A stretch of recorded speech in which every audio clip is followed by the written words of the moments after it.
कोशिश हमेशा आखिरी सांस तक करनी चाहिए, या तो लक्ष्य हासिल होगा या अनुभव। हेलो बच्चों, मैं हूं नीरज दुबे और आज स्टार्ट कर रहे हैं हम बिल्कुल नया चैप्टर आइसोमेरिज्म। तो चलिए स्टार्ट करते हैं। टुडेज गोल क्या डिस्कस करेंगे आज? तो आज हम डिस्कस करने वाले हैं स्ट्रक्चरल आइसोमेरिज्म। अब देखिए, पहला क्वेश्चन होता है सर आइसोमर क्या है? तो कोई भी compound having same molecular formula but having difference in physical, chemical और biological properties are called isomer of each other. कोई भी दो कंपाउंड जिनका मॉलिक्यूलर फार्मूला सेम है लेकिन उनकी फिजिकल, केमिकल या बायोलॉजिकल कोई भी एक प्रॉपर्टी डिफरेंट है तो उनको हम आइसोमर कहेंगे। अगर हम आसान शब्दों में कहें तो हम कह सकते हैं आइसोमर डिफरेंट कंपाउंड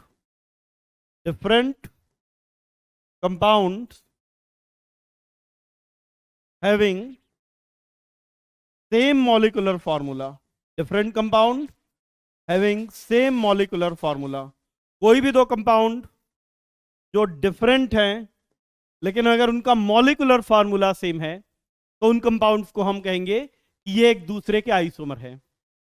या हम ऐसे कह सकते हैं, एक ही मॉलिक्यूलर फार्मूला को यूज करके आप जितने डिफरेंट कंपाउंड बना सकते हैं वो सभी डिफरेंट कंपाउंड एक दूसरे के आइसोमर होंगे। ठीक है, अब देखिए, अगर हम आइसोमर का क्लासिफिकेशन करें, मान लीजिए हमारे पास दो कंपाउंड हैं, दो मॉलिक्यूल हैं, एक X है और एक Y है। तो सबसे पहले आप कंपाउंड्स का मॉलिक्यूलर फार्मूला देखेंगे। अब यहां पर दो केस हो सकते हैं। जो आपने दो कंपाउंड्स का मॉलिक्यूलर फार्मूला लिया तो एक केस हो सकता है मॉलिक्यूलर फार्मूला सेम हो और एक केस हो सकता है जब उन कंपाउंड्स का मॉलिक्यूलर फार्मूला डिफरेंट हो। अब ध्यान रखिएगा, अगर मॉलिक्यूलर फार्मूला डिफरेंट है तो कभी कंपाउंड आइसोमर हो ही नहीं सकते। आइसोमर होने के लिए मॉलिक्यूलर फार्मूला सेम होना जरूरी है। अगर मॉलिक्यूलर फार्मूला सेम है तो ही कंपाउंड आइसोमर हो सकते हैं, तो ही कंपाउंड आइसोमेरिज्म शो करेंगे। अगर मॉलिक्यूलर फार्मूला डिफरेंट है तो कंपाउंड्स आइसोमर नहीं होंगे। सबसे पहली चीज आइसोमर के लिए हमें चेक करना होता है उनका मॉलिक्यूलर फार्मूला सेम है या नहीं। आपने कहा सर ठीक है मॉलिक्यूलर फार्मूला सेम है, अब क्या चेक करें? तो अब आप देखेंगे उनका स्ट्रक्चरल फार्मूला। यहां पर भी दो कंडीशन हो सकती है, या तो स्ट्रक्चरल फार्मूला डिफरेंट होगा या स्ट्रक्चरल फार्मूला सेम होगा। ध्यान दीजिएगा, अगर स्ट्रक्चरल फार्मूला डिफरेंट है तो ऐसे कंपाउंड्स होंगे स्ट्रक्चरल आइसोमर। कोई भी दो कंपाउंड जिनका स्ट्रक्चरल फार्मूला डिफरेंट है वो स्ट्रक्चरल आइसोमर होंगे। अब स्ट्रक्चरल फार्मूला कई सारे कारणों से डिफरेंट हो सकता है। जैसे हो सकता है मेन चेन में नंबर ऑफ कार्बन डिफरेंट हो। ध्यान दीजिएगा, अगर मेन चेन में नंबर ऑफ कार्बन डिफरेंट है तो ये चेन आइसोमर होंगे। अगर फंक्शनल ग्रुप, मल्टीपल बॉन्ड या सब्स्टिट्यूएंट की पोजीशन डिफरेंट होगी तो उसको हम कहेंगे पोजीशन आइसोमर। मेन चेन या साइड चेन में नंबर ऑफ कार्बन डिफरेंट है, chain isomer. Functional group, multiple bond या सब्स्टिट्यूएंट की पोजीशन डिफरेंट है तो पोजीशन आइसोमर। अगर कोई दो ऐसे आइसोमर हैं जिनमें फंक्शनल ग्रुप ही डिफरेंट हो, तो अगर फंक्शनल ग्रुप डिफरेंट होगा तो फंक्शनल आइसोमर। हो सकता है एक ओपन चेन में हो और एक रिंग में हो, रिंग चेन आइसोमर। या हो सकता है कि जो पॉलीवेलेंट फंक्शनल ग्रुप हैं उनमें लगे हुए रेडिकल डिफरेंट हो तो मेटामर। या हो सकता है दो आइसोमर इक्विलिब्रियम में हो और अगर दो आइसोमर इक्विलिब्रियम में हैं तो उनको हम टाटोमर कहेंगे। इन सभी को हम एक एक करके डिटेल में डिस्कस करने वाले हैं। अब आपने कहा सर हमने दो कंपाउंड लिया था, उनका मॉलिक्यूलर फार्मूला सेम है, स्ट्रक्चरल फार्मूला भी सेम है, अब क्या करें? अब देख लो उनका स्टीरियो केमिकल फार्मूला। आप कहेंगे सर स्टीरियो केमिकल फार्मूला क्या है? स्टीरियो केमिकल फार्मूला हमें किसी मॉलिक्यूल में एटम्स का स्पेस में अरेंजमेंट दिखाता है। स्टीरियो मतलब होता है स्पेस, तो जो स्पेस में अरेंजमेंट दिखाता है वो स्टीरियोकेमिकल फार्मूला है। और अगर स्टीरियोकेमिकल फार्मूला डिफरेंट है तो ऐसे कंपाउंड्स को हम कहेंगे स्टीरियो आइसोमर। ध्यान दीजिएगा, मॉलिक्यूलर फार्मूला डिफरेंट, आइसोमर ही नहीं है। Molecular formula same, structural formula different, structural isomer. Molecular formula same, structural formula same, लेकिन स्टीरियो केमिकल फार्मूला डिफरेंट, तो उस कंपाउंड को हम कहेंगे स्टीरियो आइसोमर। अब यार एक केस और हो सकता है कंपाउंड्स का मॉलिक्यूलर फार्मूला भी सेम था, स्ट्रक्चरल फार्मूला भी सेम था, इनफैक्ट स्टीरियो केमिकल फार्मूला भी सेम है। तो जब सब कुछ सेम तो कंपाउंड भी सेम, और ऐसे कंपाउंड्स को हम कहते हैं होमोमर, या ऐसे कंपाउंड्स को हम कहेंगे कि इनमें कोई भी डिफरेंस नहीं है, ये आइडेंटिकल कंपाउंड है। आपने कहा सर मॉलिक्यूलर फार्मूला और स्ट्रक्चरल फार्मूला तो सेम है, लेकिन स्टीरियो केमिकल फार्मूला डिफरेंट है, तो ये स्टीरियो आइसोमर होंगे। अब स्टीरियो आइसोमर भी दो टाइप के हैं। एक वो जो रूम टेम्परेचर में एक दूसरे में कन्वर्ट नहीं होते, तो अगर आइसोमर रूम टेम्परेचर में एक दूसरे में कन्वर्ट नहीं होते तो उनको हम कहेंगे कन्फिग्रेशनल, और अगर रूम टेम्परेचर में एक दूसरे में कन्वर्ट हो जाते हैं तो उनको हम कहते हैं कन्फर्मेशनल। अब ये कन्फिग्रेशनल अगेन दो टाइप के हैं, एक ज्योमेट्रिकल आइसोमर जिनमें ज्योमेट्री के कारण चेंज आता है, और एक ऑप्टिकल आइसोमर जिनका लाइट के लिए बिहेवियर डिफरेंट होता है। तो और दूसरे कौन से हैं? कन्फर्मेशनल, जो रूम टेम्परेचर में एक दूसरे में कन्वर्ट हो जाते हैं, और ये दोनों रूम टेम्परेचर में एक दूसरे में कन्वर्ट नहीं होंगे। तो यहां पर मैं आपको 11th के सिलेबस में तीन चीजें पढ़ाने वाला हूं। यहां पर 11th के सिलेबस में मैं आपको सबसे पहले स्ट्रक्चरल आइसोमेरिज्म पढ़ाऊंगा। सबसे पहले हम डिस्कस करने वाले हैं स्ट्रक्चरल आइसोमेरिज्म, उसके बाद हम डिस्कस करेंगे ज्योमेट्रिकल आइसोमेरिज्म, तो दूसरा हम ज्योमेट्रिकल आइसोमेरिज्म करेंगे। तीसरा हम डिस्कस करने वाले हैं कन्फर्मेशनल आइसोमेरिज्म, और जो ऑप्टिकल आइसोमेरिज्म है ये आपके 12th के सिलेबस में आएगा। ठीक है, तो ये चार्ट बना लीजिए। यहां पे एक क्वेश्चन होता है कि sir molecular formula, structural formula और स्टीरियोकेमिकल फार्मूला क्या है। ठीक है, तो अभी हम देखेंगे इनके एग्जांपल। देखिए मॉलिक्यूलर फार्मूला क्या है, जैसे मैंने लिखा CH4, तो ये CH4 जब मैं लिख रहा हूं ये मॉलिक्यूलर फार्मूला है। और अगर इसी CH4 को मैं इस तरह से कनेक्टिविटी बता देता हूं, मॉलिक्यूलर फार्मूला से हमें क्या पता चलेगा? केवल मॉलिक्यूल में कितने एटम्स हैं। स्ट्रक्चरल फार्मूला से हमें क्या पता चलेगा? एटम एक दूसरे से किस प्रकार से कनेक्टेड हैं। और स्टीरियोकेमिकल फार्मूला में हमें यह पता चलेगा कि एक्चुअली मॉलिक्यूल का 3D अरेंजमेंट क्या है। जैसे यहां पे CH4 है और एक हाइड्रोजन फ्रंट में है और एक हाइड्रोजन बैक में है, तो जब हम इसका 3D स्ट्रक्चर बनाते हैं तो जो 3D स्ट्रक्चर है ये होता है स्टीरियोकेमिकल फार्मूला। स्टीरियोकेमिकल फार्मूला हमें बनाने की तभी जरूरत पड़ती है जब मॉलिक्यूल स्टीरियो आइसोमेरिज्म शो कर रहा हो। अगर कोई मॉलिक्यूल स्टीरियो आइसोमेरिज्म शो नहीं करता तो उसके लिए हमें उसके 3D अरेंजमेंट बनाने की जरूरत नहीं है। ठीक है, तो एक एक करके डिस्कस करते हैं। चलिए, फर्स्ट मैं ले रहा हूं स्ट्रक्चरल आइसोमेरिज्म। अगर स्ट्रक्चरल आइसोमेर को हमें डिफाइन करना हो, कैसे डिफाइन करेंगे? तो बिल्कुल सिंपल डिफिनेशन है, compounds having same molecular formula but different structural formula. और इसमें हम फर्स्ट ले रहे हैं चैन आइसोमर। ठीक है, चैन आइसोमर क्या होते हैं? चैन आइसोमर कोई भी दो आइसोमर, कोई भी दो कंपाउंड जिनका मॉलिक्यूलर फार्मूला सेम हो, स्ट्रक्चरल फार्मूला डिफरेंट हो, और स्ट्रक्चरल फार्मूला में जो डिफरेंस आ रहा है वो इस कारण से है कि उनके मेन चैन या साइड चैन, ध्यान रखिएगा, मेन चैन या साइड चैन में नंबर ऑफ कार्बन डिफरेंट है। ठीक है, so compounds having same molecular formula but different numbers of carbon in main chain और in side chain. Molecular formula same होना चाहिए, मेन चैन या साइड चैन में नंबर ऑफ कार्बन डिफरेंट हो तो उनको हम कहेंगे कि ये आपस में चैन आइसोमर है। ध्यान रखिएगा, चैन आइसोमर में फंक्शनल ग्रुप सेम होना चाहिए और मॉलिक्यूलर फार्मूला तो सेम ही होना चाहिए, क्योंकि आइसोमर्स की मिनिमम कंडीशन है कि मॉलिक्यूलर फार्मूला तो सेम ही हो। तो क्या क्या सेम होना चाहिए? Molecular formula, functional group. क्या डिफरेंस हो सकता है? तो मेन चैन या साइड चैन में नंबर ऑफ कार्बन डिफरेंट हो सकता है। अब एग्जांपल ले लेते हैं। जैसे अगर हमारे पास CH4 है तो CH4 से हम केवल एक ही स्ट्रक्चर बना सकते हैं, ये मॉलिक्यूल आइसोमेरिज्म शो नहीं करेगा। नेक्स्ट देखिए, अगर हम CH3 लेते हैं, C2H6, इससे भी कोई और स्ट्रक्चर पॉसिबल नहीं है तो ये मॉलिक्यूल भी आइसोमेरिज्म शो नहीं करेगा।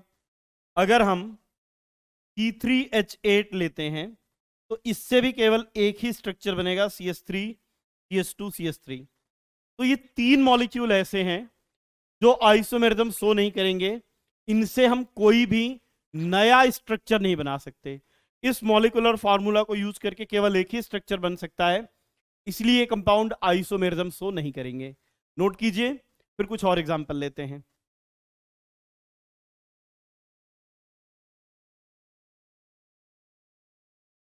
देखिए, जैसे मैंने लिया C4H10।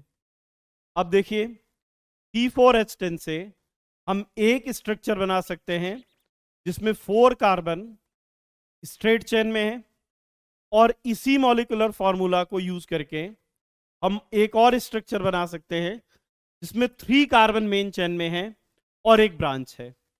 अब अगर आप इन दोनों कंपाउंड में देखेंगे तो यहां पर मेन चेन में 4 कार्बन है, यहां पर मेन चेन में 3 कार्बन है। इन दोनों में क्या डिफरेंस दिख रहा है? तो मेन चेन में नंबर ऑफ कार्बन डिफरेंट है, और अगर मेन चेन में या साइड चेन में कहीं पर भी नंबर ऑफ कार्बन डिफरेंट होता है तो ये हो जाएंगे आपस में चैन आइसोमर। तो अगर हम ब्यूटेन मॉलिक्यूल लेते हैं C4H10 तो इसके 2 आइसोमर बनेंगे। नेक्स्ट देखिए, अगर C5H12 लेते हैं तो इससे कैसे बनेगा? एक तो हम 5 कार्बन को स्ट्रेट चेन में लगा सकते हैं, नॉर्मल पेंटेन, एक 4 कार्बन मेन चेन में और एक ब्रांच, ये बन गया 2 मिथाइल ब्यूटेन, और एक 3 कार्बन की मेन चेन, ठीक है, 3 कार्बन की मेन चेन और 2 साइड चेन। यहां मेन चेन में है 5 कार्बन, यहां मेन चेन में है 4 कार्बन, यहां मेन चेन में है 3 कार्बन। कहीं पर भी मेन चेन या साइड चेन में अगर नंबर ऑफ कार्बन डिफरेंट है तो ये हो जाएंगे चैन आइसोमर, तो ये कंपाउंड भी आपस में चैन आइसोमर है। नेक्स्ट एग्जांपल देखते हैं। अगर हम C6H14 लेते हैं, ठीक है, तो अब देखो इसके कितने आइसोमर बनेंगे। आप कहेंगे सर कैसे करें, इसको कैसे बनाएं? तो मैन्युअली एक एक आइसोमर बना करके देखना है। तो पहले तो आप काम कीजिए, 6 कार्बन स्ट्रेट चेन बना लीजिए, 1 2 3 4 कार्बन 5, 6 कार्बन की चेन। फिर क्या करते हैं, 5 कार्बन की चेन बनाते हैं और सेकेंड नंबर पर CH3 लगा देते हैं। ये मैंने बॉन्ड लाइन फॉर्मूला बनाया है। फिर से 5 कार्बन की चेन और थर्ड कार्बन पर साइड चेन लगा दिया। अब देखिए, ये 1 है, ये 2 है, ये 3 है। नेक्स्ट देखिए, 4 कार्बन की साइड मेन चेन बनाया और 2 साइड चेन अलग अलग कार्बन पर लगा दिया। फिर अगेन 4 कार्बन की चेन और 2 साइड चेन एक ही कार्बन पर। तो टोटल यहां पर 5 स्ट्रक्चर्स बन रहे हैं। अब अगर इनका रिलेशन देखें, जैसे 1 का रिलेशन अगर हम देखें इसके साथ 2 3 4 या 5 किसी के साथ, 1 में 6 कार्बन है, यहां मेन चेन में 5 है, यहां मेन चेन में 5, यहां 4, यहां 3, तो 1 का रिलेशन 2 3 4 5 किसी के साथ भी अगर देखें तो ये चैन आइसोमर है। अब देखिए, 2 में 5, 3 में भी 5, 4 और 5 में मेन चेन में 4 कार्बन, सो 2 और 3 किसी का भी रिलेशन 4 और 5 से लिया जाए तो ये भी चैन आइसोमर। लेकिन अगर हम सेकंड का रिलेशन थर्ड के साथ देखें, तो देखिए यहां पर मेन चेन में 5 कार्बन, यहां पर भी मेन चेन में 5 कार्बन। डिफरेंस केवल ये है कि यहां पर methyl side chain second carbon पर लगा है और यहां पर methyl side chain third carbon पे लगा है। डिफरेंस क्या है? केवल मिथाइल की पोजीशन में डिफरेंस है। और अगर मिथाइल की पोजीशन में डिफरेंस है तो 2 और 3 का रिलेशन पोजीशन आइसोमर। सिमिलरली अगर 4 का रिलेशन 5 से देखें, यहां पर साइड चेन सेकेंड और थर्ड कार्बन पर लगी हैं, यहां पर दोनों साइड चेन सेकेंड कार्बन पर लगी हैं, तो 4 का रिलेशन 5 के साथ भी पोजीशन आइसोमर होगा। नोट कीजिए इसको, फिर आगे चलते हैं।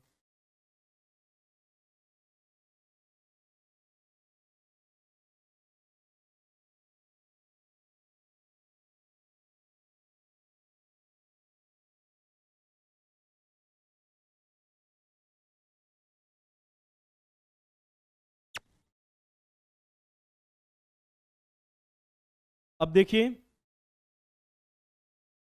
अगर हमारे पास CH4 है तो CH4 तो आइसोमेरिज्म शो ही नहीं करेगा, इसके कोई भी आइसोमर नहीं बनेंगे। ठीक है। C2H6 देखें तो इसके भी कोई आइसोमर नहीं बनेंगे, 0। C3H8 के भी कोई भी आइसोमर नहीं बनेंगे। लेकिन जब C4H10 बनाते हैं तो C4H10 के 2 आइसोमर बनते हैं। C5H12 के 3 बने थे। अगर C6H14 लिया जाए तो इसके 5 बने। ठीक है। ऐसे ही अगर 7 कार्बन है तो अब अगर हम ऐसे एक एक बना करके देखें तो 9 बनेंगे, इसके 18 बनेंगे, 10 कार्बन 9 कार्बन वाले के 35 और 10 कार्बन वाले के 75। अब आप कहेंगे सर इनको बनाकर देखना है क्या? बिल्कुल नहीं, आप केवल 6 कार्बन तक के बना के देख लीजिए, 5। बाकी इनको बनाने की जरूरत नहीं है, बना के देखने की जरूरत नहीं है। आप केवल याद कर लीजिए एक बिल्कुल सिंपल सा फार्मूला। जैसे आप फोन नंबर याद कर लेते हैं ना, कोई एक नंबर होता है ना जो आपको हमेशा याद होता है, जिसको आप कभी भी फोन लगा लेते हैं, वैसे ही आपको यह भी याद कर लेना है 2 3 5। ठीक है। 4 कार्बन के 2, 5 के 3, 6 के 5, 2 3 5, फिर 9 18 35 एंड 75। तो बिल्कुल आसान है, नोट कीजिए इसको, फिर आगे चलते हैं।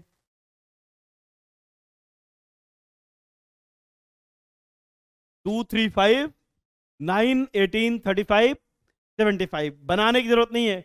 आपने कहा कि यार आज एकदम कठिन वाला क्वेश्चन करेंगे, चलो 10 कार्बन वाले एल्केन के सारे आइसोमर बनाते हैं। कोई जरूरत नहीं है यार, बस याद कर लो 75 बनेंगे, है ना। यहां तक को आप, अगर आपको मिनिमम यहां 7 तक याद कर लो, बाकी इतना कभी कठिन पूछा नहीं जाता एग्जाम में। ठीक है। चलिए नेक्स्ट चलते हैं। चैन आइसोमर की कुछ और एग्जांपल लेते हैं, है ना।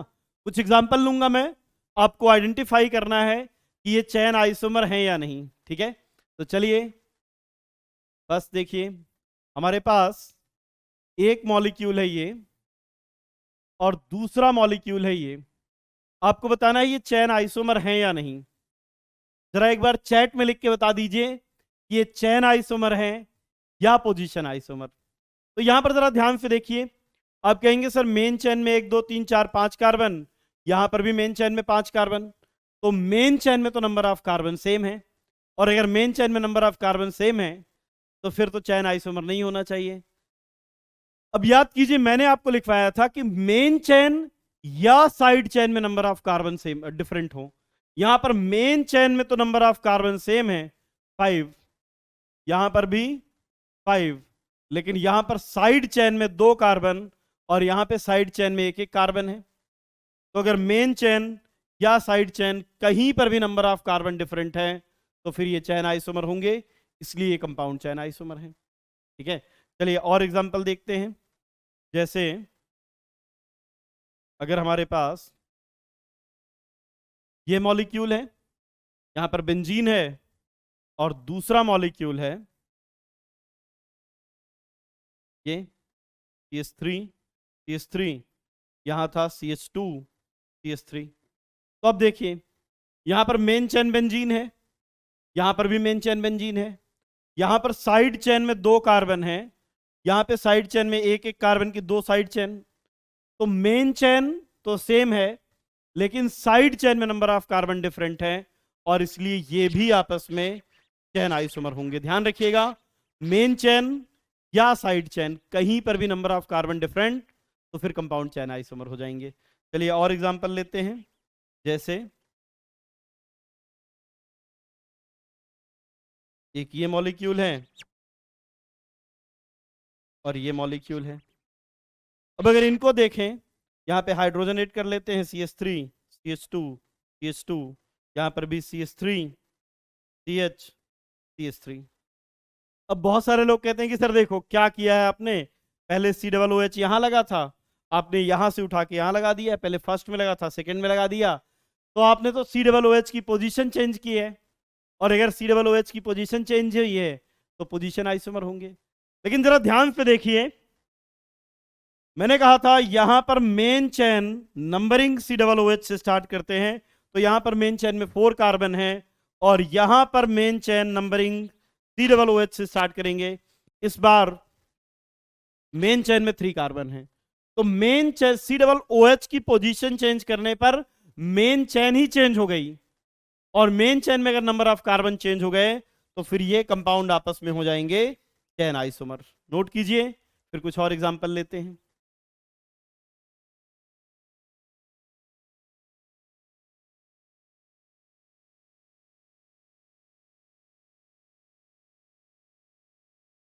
नेक्स्ट देखिए,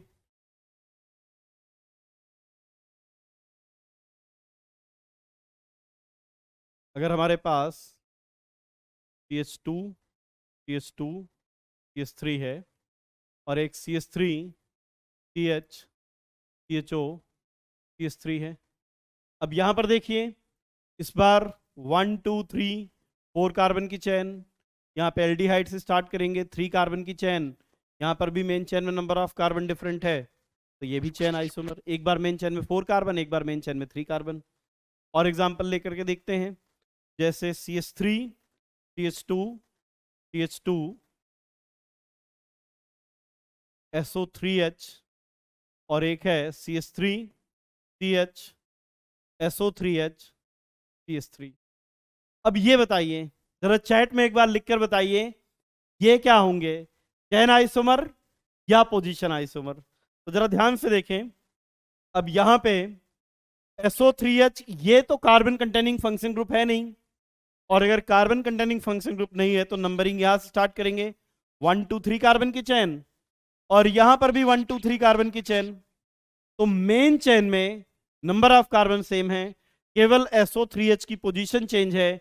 एक बार SO3H 1 पे अटैच्ड है, एक बार SO3H 2 पे अटैच्ड है, और अगर केवल SO3H की पोजीशन चेंज हो रही है तो फिर ये आपस में चैन आइसोमर नहीं बल्कि पोजीशन आइसोमर होंगे। चलिए कुछ और एग्जांपल देखते हैं। एक ये है और एक ये है।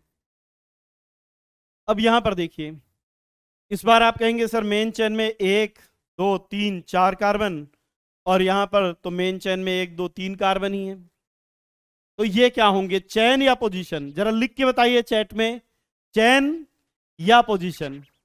तो ध्यान से देखिएगा बेटा, यहां पर CN कार्बन के थ्रू जुड़ा है, तो ये जो कंपाउंड है ये है साइनाइड, और यहां पर नाइट्रोजन के थ्रू जुड़ा है तो ये है आइसोसाइनाइड।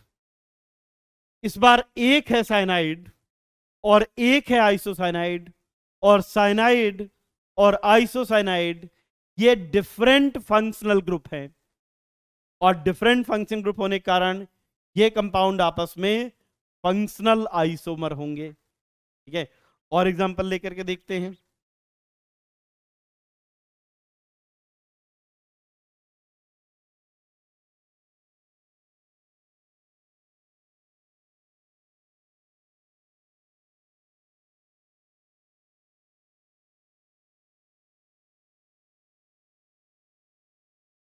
यहां पर देखिए, ये CuNH2 है, यहां पर भी CuNH2 है, चेंज केवल ये आया है कि यहां से CuNH2 1 से ना टेस्ट होकर के 2 से टेस्ट हो गया, तो ये क्या होंगे? तो ध्यान से देखिए जरा, यहां पर ये first carbon, second, third, fourth carbon, यहां पर 4 कार्बन की मेन चेन, और यहां पे 1 2 3 कार्बन की मेन चेन, और इसलिए ये भी आपस में चेन आइसोमर होंगे।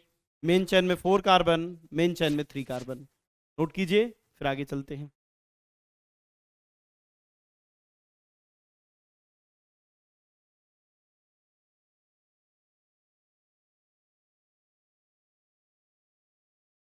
चलिए कुछ और एग्जांपल लेते हैं।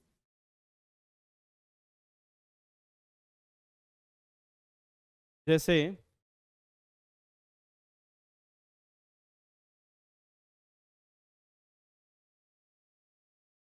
बॉन्ड लाइन फॉर्मूला बना रहा हूं।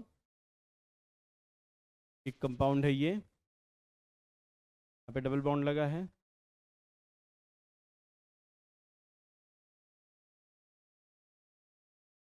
दूसरा ये मॉलिक्यूल है,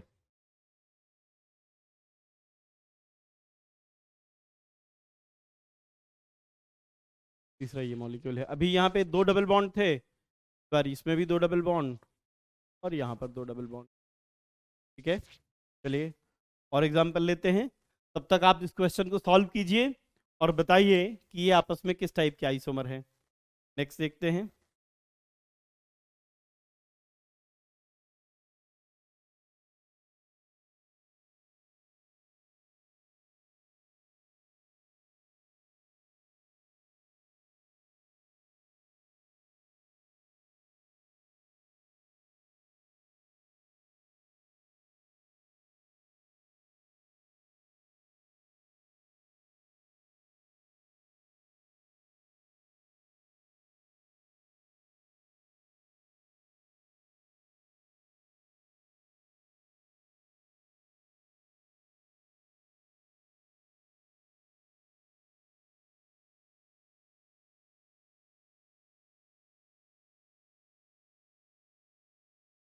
चलिए तो 8th एग्जांपल देखते हैं।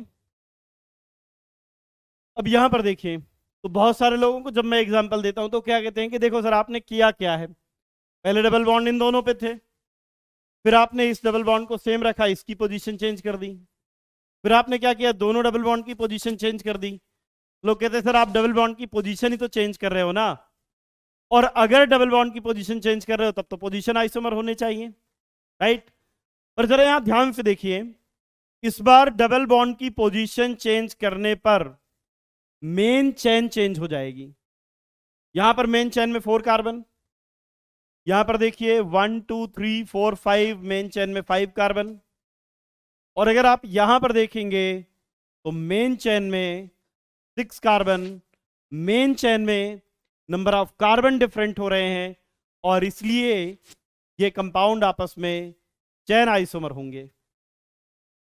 नेक्स्ट एग्जांपल देखो, यहां पर तो ये बताओ आपको कि सर यहां पे भी आपने वही डबल बॉन्ड की पोजीशन चेंज कर दी, पोजीशन आइसोमर होना चाहिए, यस और नो? यस, बिल्कुल सही है, ये पोजीशन आइसोमर ही होंगे।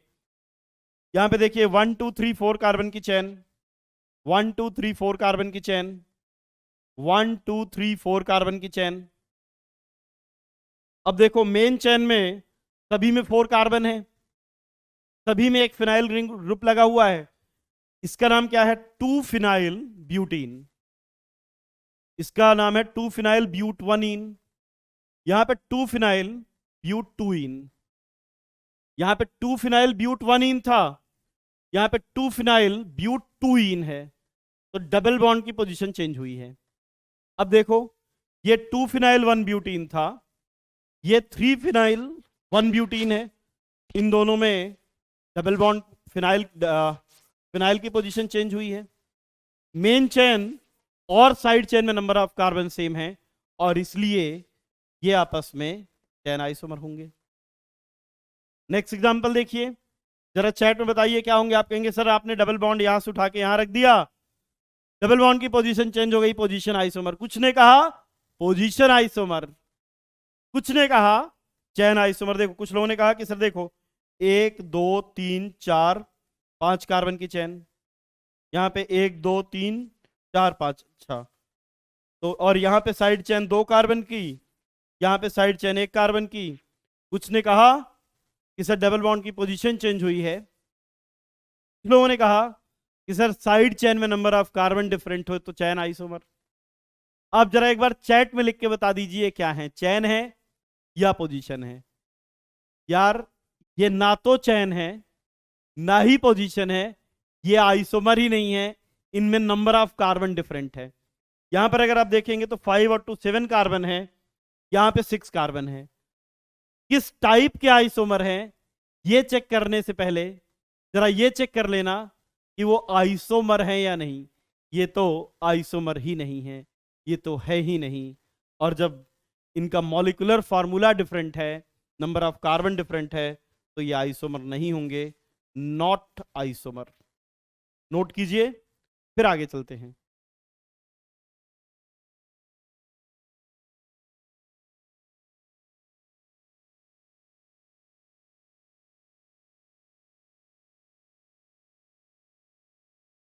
नेक्स्ट देखिए, पोजीशन आइसोमर। अब देखिए पोजीशन आइसोमर क्या है, बिल्कुल आसान है।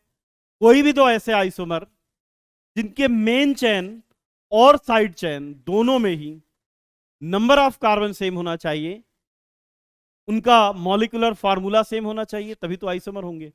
मेन चेन साइड चेन में number of carbon same, molecular formula भी सेम, लेकिन फंक्शनल ग्रुप, मल्टीपल बॉन्ड मतलब डबल बॉन्ड या triple bond, functional group, multiple bond, substituent या किसी भी एटम की पोजीशन में डिफरेंस हो तो उसको हम कहेंगे पोजीशन आइसोमर। ध्यान रखिएगा, compounds having same molecular formula but different in position of atom, group, functional group, side chain और सब्स्टिट्यूएंट या मल्टीपल बॉन्ड, किसी की भी पोजीशन चेंज हो जाए, एटम की, फंक्शनल ग्रुप की, मल्टीपल बॉन्ड की, सब्स्टिट्यूएंट की, उनको सबको हम कहेंगे कि ये पोजीशन आइसोमर है। बस ध्यान क्या रखना है, मेन चेन और साइड चेन में नंबर ऑफ कार्बन सेम होना चाहिए, क्योंकि अगर मेन चेन या साइड चेन में नंबर ऑफ कार्बन डिफरेंट हो गए तो फिर वो पोजीशन आइसोमर नहीं हो सकते, फिर वो सीधे चेन आइसोमर हो जाएंगे। ठीक है, और ये ध्यान रखना है कि फंक्शन ग्रुप सेम होना चाहिए, length of carbon chain same होना चाहिए, मेन चेन में भी और साइड चेन में भी। ठीक है, एग्जाम्पल के थ्रू समझते हैं। जैसे बिल्कुल आसान सा, एक ये कंपाउंड है, एक ये मॉलिक्यूल है और दूसरा ये मॉलिक्यूल है। क्या दिख रहा है, साफ दिख रहा है कि यहाँ पे डबल बॉन्ड 1 पे लगा था, ये है 1 ब्यूटीन और ये है 2 ब्यूटीन। डबल बॉन्ड की पोजीशन डिफरेंट हो गई और इसलिए ये आपस में पोजीशन आइसोमर होंगे। और एग्जांपल देख लीजिए, जैसे यहाँ पे OH लगा है, यहाँ पे OH लगा दिया, ये था 1 प्रोपेनॉल और ये है 2 प्रोपेनॉल। OH की position difference, position function group difference, तो इसलिए ये पोजीशन आइसोमर। और एग्जांपल देख लेते हैं, जैसे 1 क्लोरोप्रोपेन और 2 क्लोरोप्रोपेन, Cl की पोजीशन डिफरेंट हो रही है, तो ये पोजीशन आइसोमर। नोट कीजिए, फिर आगे चलते हैं।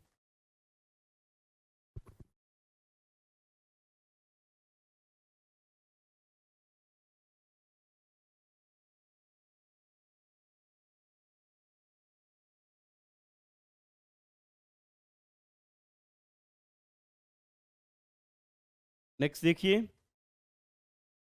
पोजीशन आइसोमर के कुछ और एग्जांपल लेते हैं। जैसे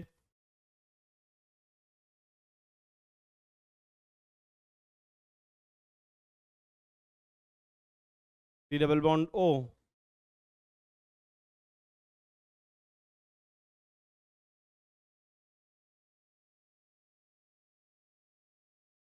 अब इन मॉलिक्यूल्स में अगर आप देखिए तो 1 4 पे लगा था कीटोन, 1 पे, 2 3 4, 1 4 पे, 1 2 3, 1 3 पे और 1 2 पे, तो केवल C डबल बॉन्ड O की पोजीशन चेंज हो रही है, इसलिए ये पोजीशन आइसोमर। ठीक है, और एग्जांपल देखते हैं।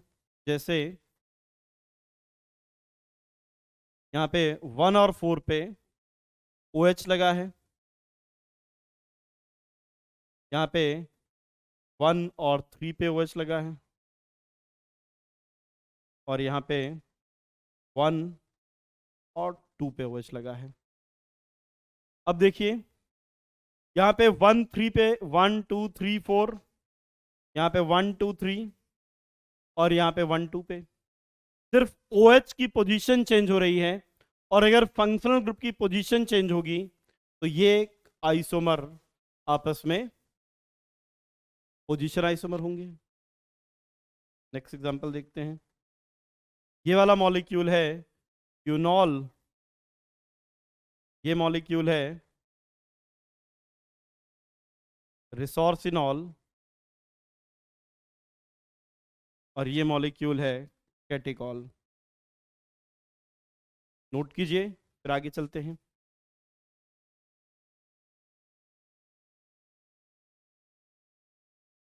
चलिए नेक्स्ट देखते हैं कुछ और एग्जांपल। ठीक है, पोजीशन आइसोमर के कुछ और एग्जांपल देखते हैं। जैसे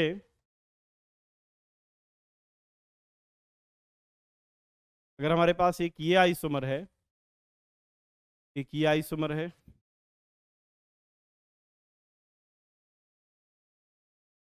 एक ये आइसोमर है, ये आइसोमर है,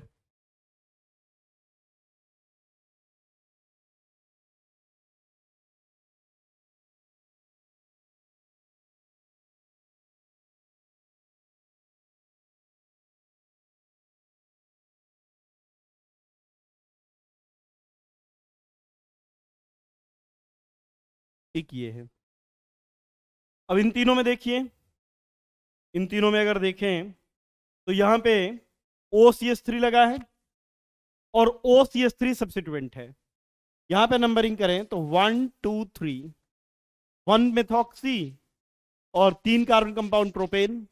यहां पे ये है मेन चेन, ये है 2 मेथॉक्सी प्रोपेन। केवल OCH3 की पोजीशन डिफरेंट हुई है, इसलिए आपस में पोजीशन आइसोमर होंगे। यहां पर देखिए 1 2 3 4 5, 1 2 3 4 5। यहां पे 1 पे और 3 पे मल्टीपल बॉन्ड है। यहां पर अगर आप देखें तो 1 और 4 पे मल्टीपल बॉन्ड है। तो मल्टीपल बॉन्ड की पोजीशन डिफरेंट हो रही है, इसलिए ये आपस में पोजीशन आइसोमर है। यहां पर देखिए एल्डिहाइड है 1 2 3 4 कार्बन की चेन, एल्डिहाइड है 1 2 3 4 कार्बन की चेन। यहां पर एल्डिहाइड प्रिंसिपल फंक्शन ग्रुप है, यहां पर OH सेकेंड पे लगा है, यहां पर OH थर्ड पे लगा है, तो ये भी आपस में पोजीशन आइसोमर होंगे। ध्यान रखिएगा, प्रिंसिपल फंक्शनल ग्रुप या सब्स्टिट्यूएंट किसी की भी अगर पोजीशन डिफरेंट होती है तो फिर हम उनको पोजीशन आइसोमर कहेंगे। नोट कीजिए, फिर आगे चलते हैं।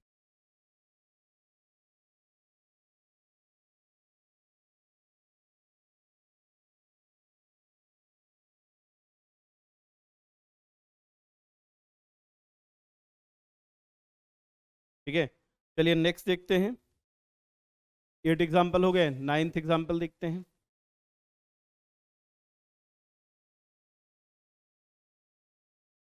हमारे पास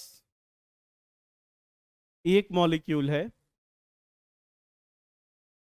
ये कुछ इस तरह से डबल बॉन्ड OH,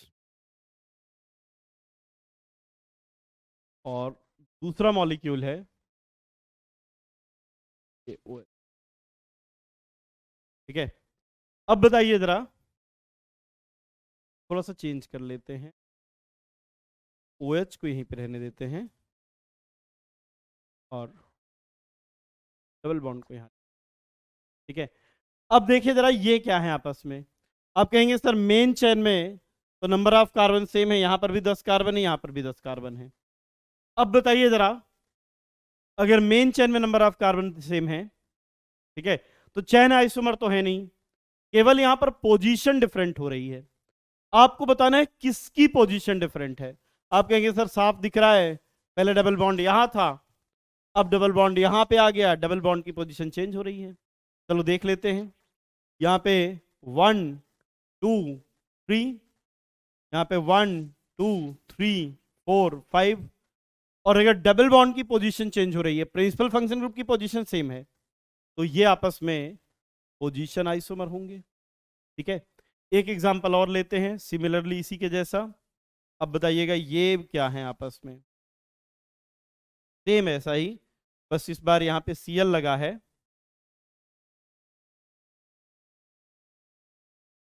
और ये डबल बॉन्ड, ये Cl। फिर आप क्या कहेंगे सर, यहाँ पर देखिए डबल बॉन्ड की पोजीशन चेंज हो रही थी, पहले डबल बॉन्ड 4 पे था, पहले 2 पे था, 4 पे, और यहाँ पर भी तो डबल बॉन्ड की पोजीशन चेंज हो रही, पहले डबल बॉन्ड यहाँ था फिर यहाँ पे आ गया, तो इस बार ये भी पोजीशन आइसोमर है। अब बताइए जरा, डबल बॉन्ड की पोजीशन चेंज हो रही है या नहीं? तो ध्यान से देखिएगा, इस बार Cl लगा है जो सब्स्टिट्यूएंट है, और अब इस बार नंबरिंग यहां से करेंगे 1 2 3, यहां पे 1 2 3 4 5, यहां पर तो डबल बॉन्ड की पोजीशन चेंज हो रही थी, लेकिन इस बार डबल बॉन्ड की पोजीशन सेम है, इस बार Cl की पोजीशन चेंज हो रही है तो position isomer he, but position Cl की चेंज हो रही है। एक लास्ट एग्जांपल और देखते हैं। हमारे पास दो मॉलिक्यूल हैं, एक मॉलिक्यूल है ये H, यहाँ पे D, एक दूसरा मॉलिक्यूल है D, H, D, H। अब बताइए ये आइसोमर हैं या आइडेंटिकल हैं? ध्यान से देखिए और बताइए ये दोनों कंपाउंड आइसोमर हैं या आइडेंटिकल? आप कहेंगे सर देखो यहाँ पर डी डी पास में थे, यहाँ पर भी डी डी और डी पास में है, तो ये तो आइडेंटिकल ही हो गए। अब ध्यान से देखिएगा, इस बार ड्यूटीरियम 1 2 पे थे और इस बार ड्यूटीरियम 1 3 पर हैं, तो इस बार एटम की पोजीशन चेंज हुई है। ध्यान रखिएगा, functional group, multiple bond, substituent या एटम, किसी की भी पोजीशन डिफरेंट हो जाए तो उनको हम पोजीशन आइसोमर कहेंगे, तो ये मॉलिक्यूल भी पोजीशन आइसोमर होंगे।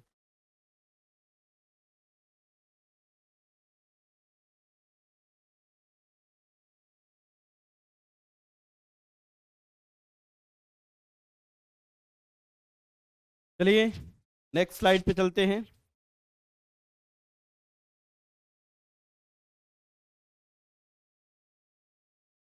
नेक्स्ट देखते हैं फंक्शनल ग्रुप आइसोमेरिज्म। बिल्कुल आसान है, सबसे आसान फंक्शनल ग्रुप आइसोमेरिज्म ही है। अगर आप कोई भी दो ऐसे आइसोमर लेते हैं जिनमें फंक्शनल ग्रुप डिफरेंट हो जाए तो उनको हम कहेंगे फंक्शनल आइसोमर। सबसे आसान है फंक्शनल ग्रुप आइसोमेरिज्म को आइडेंटिफाई करना। Same molecular formula but different functional group. कोई भी दो आइसोमर अगर उनमें फंक्शनल ग्रुप डिफरेंट है तो फिर पक्का है कि वो फंक्शनल आइसोमर ही होंगे। बाकी इस बार हमें मेन चेन साइड चेन में नंबर ऑफ कार्बन देखने की जरूरत नहीं है, फंक्शनल ग्रुप की पोजीशन देखने से कोई मतलब नहीं है, सिर्फ एक बात ध्यान रखनी है, फंक्शनल ग्रुप डिफरेंट होना आना चाहिए बस। ठीक है, जैसे देखिए बस देखते हैं, पहले भी हमने डिस्कस किया है कि अगर कहीं पर एल्कोहल है और एक ईथर है तो एल्कोहल और ईथर जनरल फार्मूला सेम है, मॉलिक्यूलर फार्मूला सेम होगा, फंक्शनल ग्रुप डिफरेंट होगा, इसलिए एल्कोहल ईथर फंक्शनल आइसोमर होते हैं। जैसे अगर हम CH3CH2OH लें और CH3OCH3 लें, दोनों का ही मॉलिक्यूलर फार्मूला C2H6O है, लेकिन दोनों में फंक्शन ग्रुप डिफरेंट है। एक एल्कोहल है, एक ईथर है, और एल्कोहल और ईथर ये आपस में फंक्शनल आइसोमर होंगे। और एग्जांपल देखिए, थायो एल्कोहल एंड थायो ईथर। अगर एक थायो एल्कोहल है और एक थायो ईथर है तो ये भी सिमिलरली डिफरेंट फंक्शन ग्रुप हैं, ये भी आपस में फंक्शनल आइसोमर होंगे। जैसे थायो एल्कोहल क्या होता है, C2H5OH अगर है तो एल्कोहल, और अगर SH लगा दे तो थायो एल्कोहल। जैसे CH3OCH3 ईथर, CH3SCH3 ये थायो ईथर। दोनों का मॉलिक्यूलर फार्मूला सेम है, दोनों का मॉलिक्यूलर फार्मूला C2H6S है, तो ये भी आपस में फंक्शनल आइसोमर होंगे। जैसे एल्कोहल और ईथर वैसे ही थायो एल्कोहल एंड थायो ईथर, नोट कीजिए।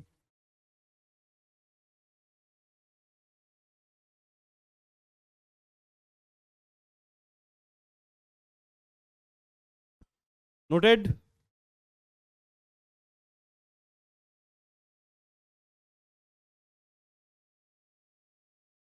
नेक्स्ट देखिए, और देखिए, जरा चैट में लिख के बताइए, और आपने ऐसे कौन से पढ़े हैं जिनमें फंक्शनल ग्रुप डिफरेंट है लेकिन उनका मॉलिक्यूलर फार्मूला सेम है।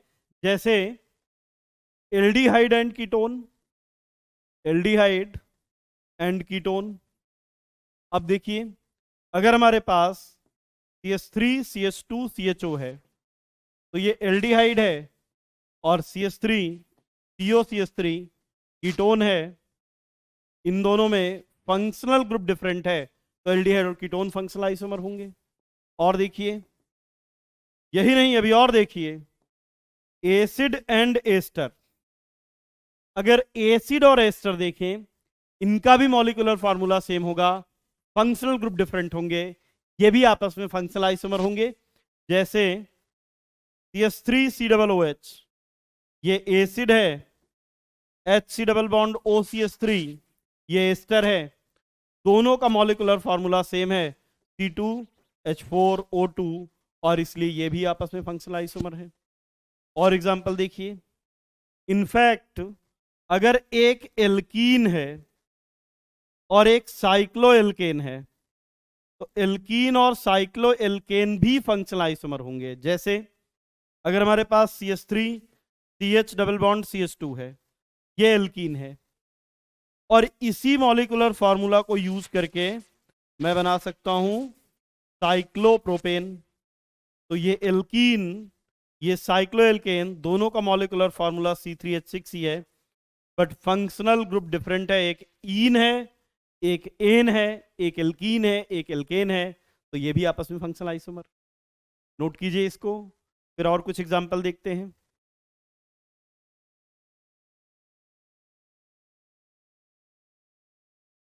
नेक्स्ट देखिए, अगर एल्काइन है एंड एल्काडाइईन है, तो ये भी फंक्शनल आइसोमर होंगे, क्योंकि एक आइन है और एक आडाइईन है। जैसे CH3 C triple bond CH, ये एल्काइन है, और इसी मॉलिक्यूलर फार्मूला को यूज करके हम एल्काडाइईन भी बना सकते हैं, तो ये भी आपस में फंक्शनल आइसोमर है, इनकी प्रॉपर्टीज डिफरेंट होंगी।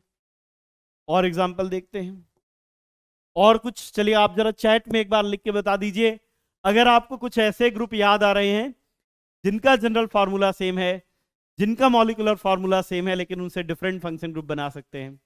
जैसे cyanide and isocyanide, cyanide and isocyanide, ठीक है।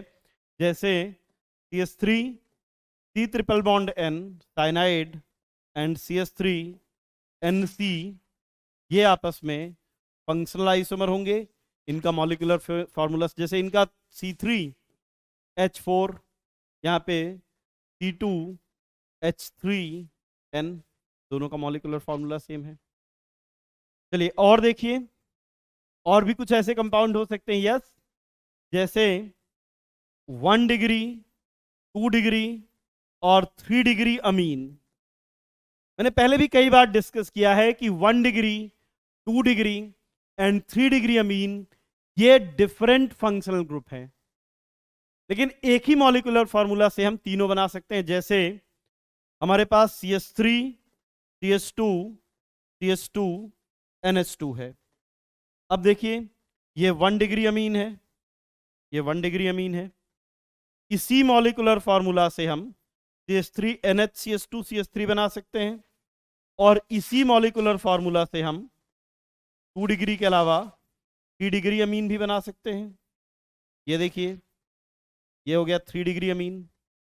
अब इन तीनों का मॉलिक्यूलर फार्मूला सेम है, तीनों में ही अगर आप देखेंगे तो 3 कार्बन 9 हाइड्रोजन और N है, C3H9N, तीनों का मॉलिक्यूलर फार्मूला सेम है, लेकिन तीनों में फंक्शन ग्रुप डिफरेंट है, एक 1 डिग्री अमीन, एक 2 डिग्री अमीन और एक 3 डिग्री अमीन। तो ध्यान रखिएगा, 1 degree, 2 degree and 3 degree amine are different function group. Note कीजिए, फिर आगे चलते हैं।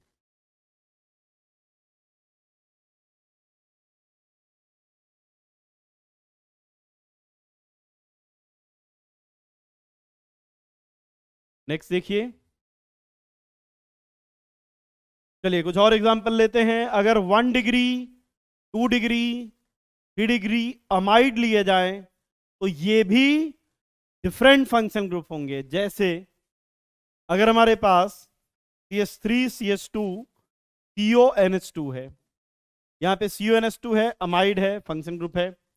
नेक्स्ट देखिए, इसी मॉलिक्यूलर फॉर्मूला को यूज करके मैं CH3 CONH CH3 लिख सकता हूं, और इसी मॉलिक्यूलर फॉर्मूला को यूज करके मैं ये भी लिख सकता हूं। तीनों का मॉलिक्यूलर फॉर्मूला सेम है। यहां पर नाइट्रोजन से एक कार्बन अटैच्ड है तो ये 1 degree amide, 1 degree amide.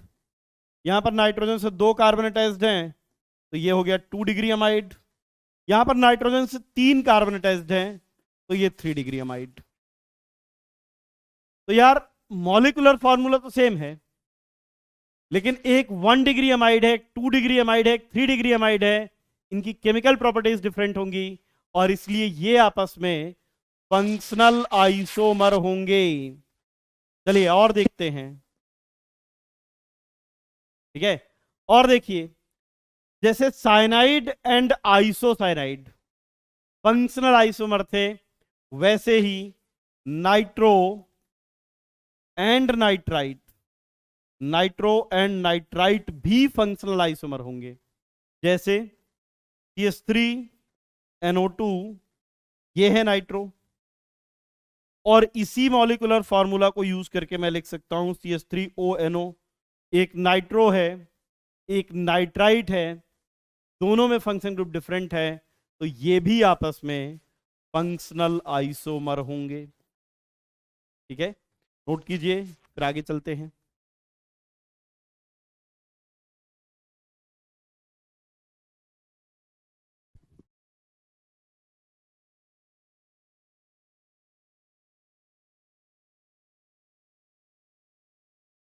Next देखिए, अगर एल्कोहल एंड फिनॉल लिया जाए तो एल्कोहल और फिनॉल भी डिफरेंट फंक्शन ग्रुप हैं। भाई जहां पर आप एल्कोहल यूज करते हो, क्या वहां फिनॉल यूज कर सकते हैं कि चलो आज एल्कोहल नहीं है, चलो फिनॉल से ही काम चला सकते? नहीं, ऐसा नहीं होता। या जैसे जहां पर हम फिनॉल यूज करते हैं वहां पे एल्कोहल नहीं यूज कर सकते, फिनॉल का यूज करते हैं क्लेंजिंग पर्पज में, चलो फिनॉल नहीं मिल रहा है, एल्कोहल से ही आज लगा देते, सफाई कर देते। नहीं, दोनों की प्रॉपर्टीज अलग है। Alcohol and phenol are different function group. ठीक है, जैसे देखिए हमारे पास कुछ कंपाउंड है, एक मॉलिक्यूल है CH2OH, एक मॉलिक्यूल है OCH3, एक मॉलिक्यूल है CH3, यहां पे OH लगा है, दूसरा है ना CH3, तो इससे रिंग लगा दो या डबल बॉन्ड बना दो, कोई फर्क नहीं पड़ता। CH3OH और यहां पे CH3 है और OH है। ठीक है, अब देखिए ये वाला है आर्थो, ये है मेटा और ये है पैरा।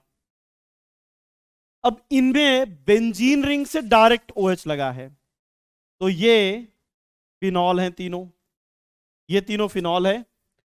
यहां पे ये ईथर है, लेकिन यहां पर बेंजीन रिंग से OH ना लग करके एलिफेटिक पार्ट से लगा है, तो ये एल्कोहल है। Alcohol, phenol and ether.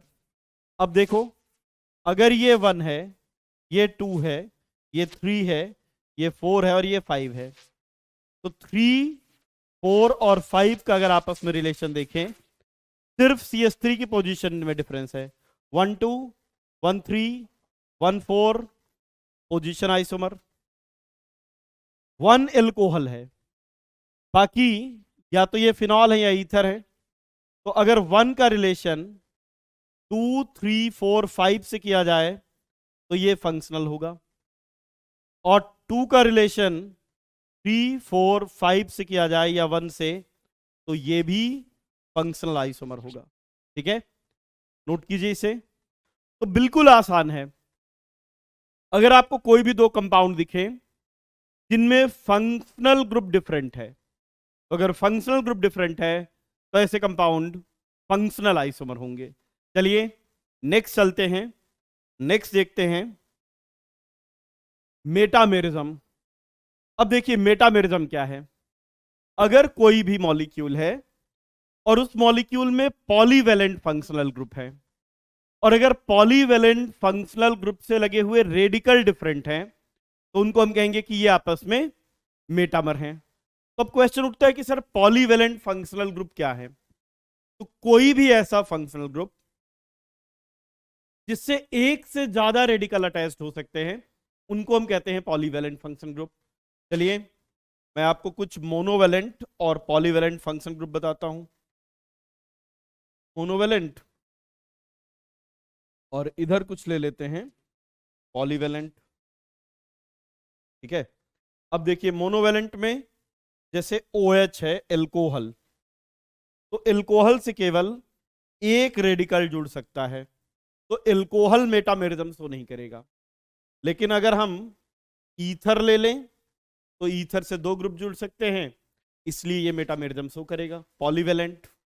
और देखिए जैसे एल्डिहाइड है, इससे केवल एक ग्रुप जुड़ सकता है, तो एल्डिहाइड ये मेटामेरिज्म शो नहीं करेगा।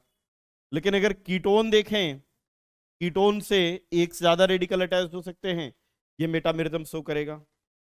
सिमिलरली एसिड से केवल एक ग्रुप जुड़ सकता है, ये मेटामेरिज्म शो नहीं करेगा। लेकिन एस्टर से दो ग्रुप जुड़ सकते हैं, ये मेटामेरिज्म शो करेगा। और देखिए अगर 1 डिग्री अमीन है, 1 डिग्री अमीन से केवल एक एल्काइल रेडिकल जुड़ सकता है, तो ये कोई भी मेटामेरिज्म शो नहीं करेंगे। लेकिन अगर 2 डिग्री अमीन देखें, 2 डिग्री अमीन और 3 डिग्री अमीन, तो ये मेटामेरिज्म शो करेंगे। और एग्जांपल देख लीजिए, अगर हम एमाइड लेते हैं, RCONH2 अमाइड, तो 1 डिग्री अमाइड, जब अमाइड से नाइट्रोजन से एक कार्बन लगा है, ये 1 डिग्री अमाइड है, ये मेटामेरिज्म शो नहीं करेगा। लेकिन अगर 2 डिग्री अमाइड है, RCONHR, ये हो गया 2 डिग्री अमाइड, और RCONR2, ये हो गया 2 डिग्री अमाइड, और ये हो गया 3 डिग्री अमाइड, तो ये पॉलीवेलेंट फंक्शन ग्रुप है। ये मॉलिक्यूल मेटामेरिज्म शो करेंगे। इनमें से कोई भी है तो ये मेटामेरिज्म शो नहीं करेगा। तो क्वेश्चन इज सर पता कैसे चलेगा कि दो कंपाउंड मेटामर हैं। तो बस बहुत आसान है, आपको क्या देखना है कि जो यूनिट लगी हुई है, पॉलीवेलेंट फंक्शनल ग्रुप से लगी हुई जो यूनिट है, वो इंडिविजुअली डिफरेंट होनी चाहिए। मेटामर में क्या होना चाहिए, पहली बात, पहली condition, polyvalent polyvalent functional group, polyvalent functional group होना चाहिए। और दूसरी कंडीशन है कि पॉलीवेलेंट फंक्शनल ग्रुप से लगी हुई रेडिकल या यूनिट डिफरेंट होनी चाहिए। ठीक है, यूनिट कौन सी, तो जैसे पॉलीवेलेंट फंक्शनल ग्रुप है ईथर, इसकी ये दोनों आर यूनिट जो दो डिफरेंट आइसोमर हैं, इनमें रेडिकल डिफरेंट होने चाहिए। अब देखिए पॉलीवेलेंट फंक्शन ग्रुप से लगे हुए रेडिकल में दो टाइप का डिफरेंस हो सकता है।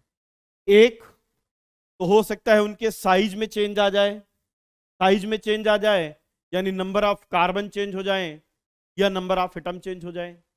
और दूसरा चेंज हो सकता है अटैचमेंट में, हो सकता है उनमें अटैचमेंट में चेंज आ जाए। तो चेंज साइज में हो सकता है और चेंज अटैचमेंट में हो सकता है। अगर कोई भी चेंज हो रहा है तो उसको हम कहेंगे मेटामर, या तो साइज में चेंज हो जाए या अटैचमेंट में चेंज हो जाए। ये कंडीशंस नोट कर लीजिए, फिर मैं इसको एग्जांपल के थ्रू एक्सप्लेन करता हूं।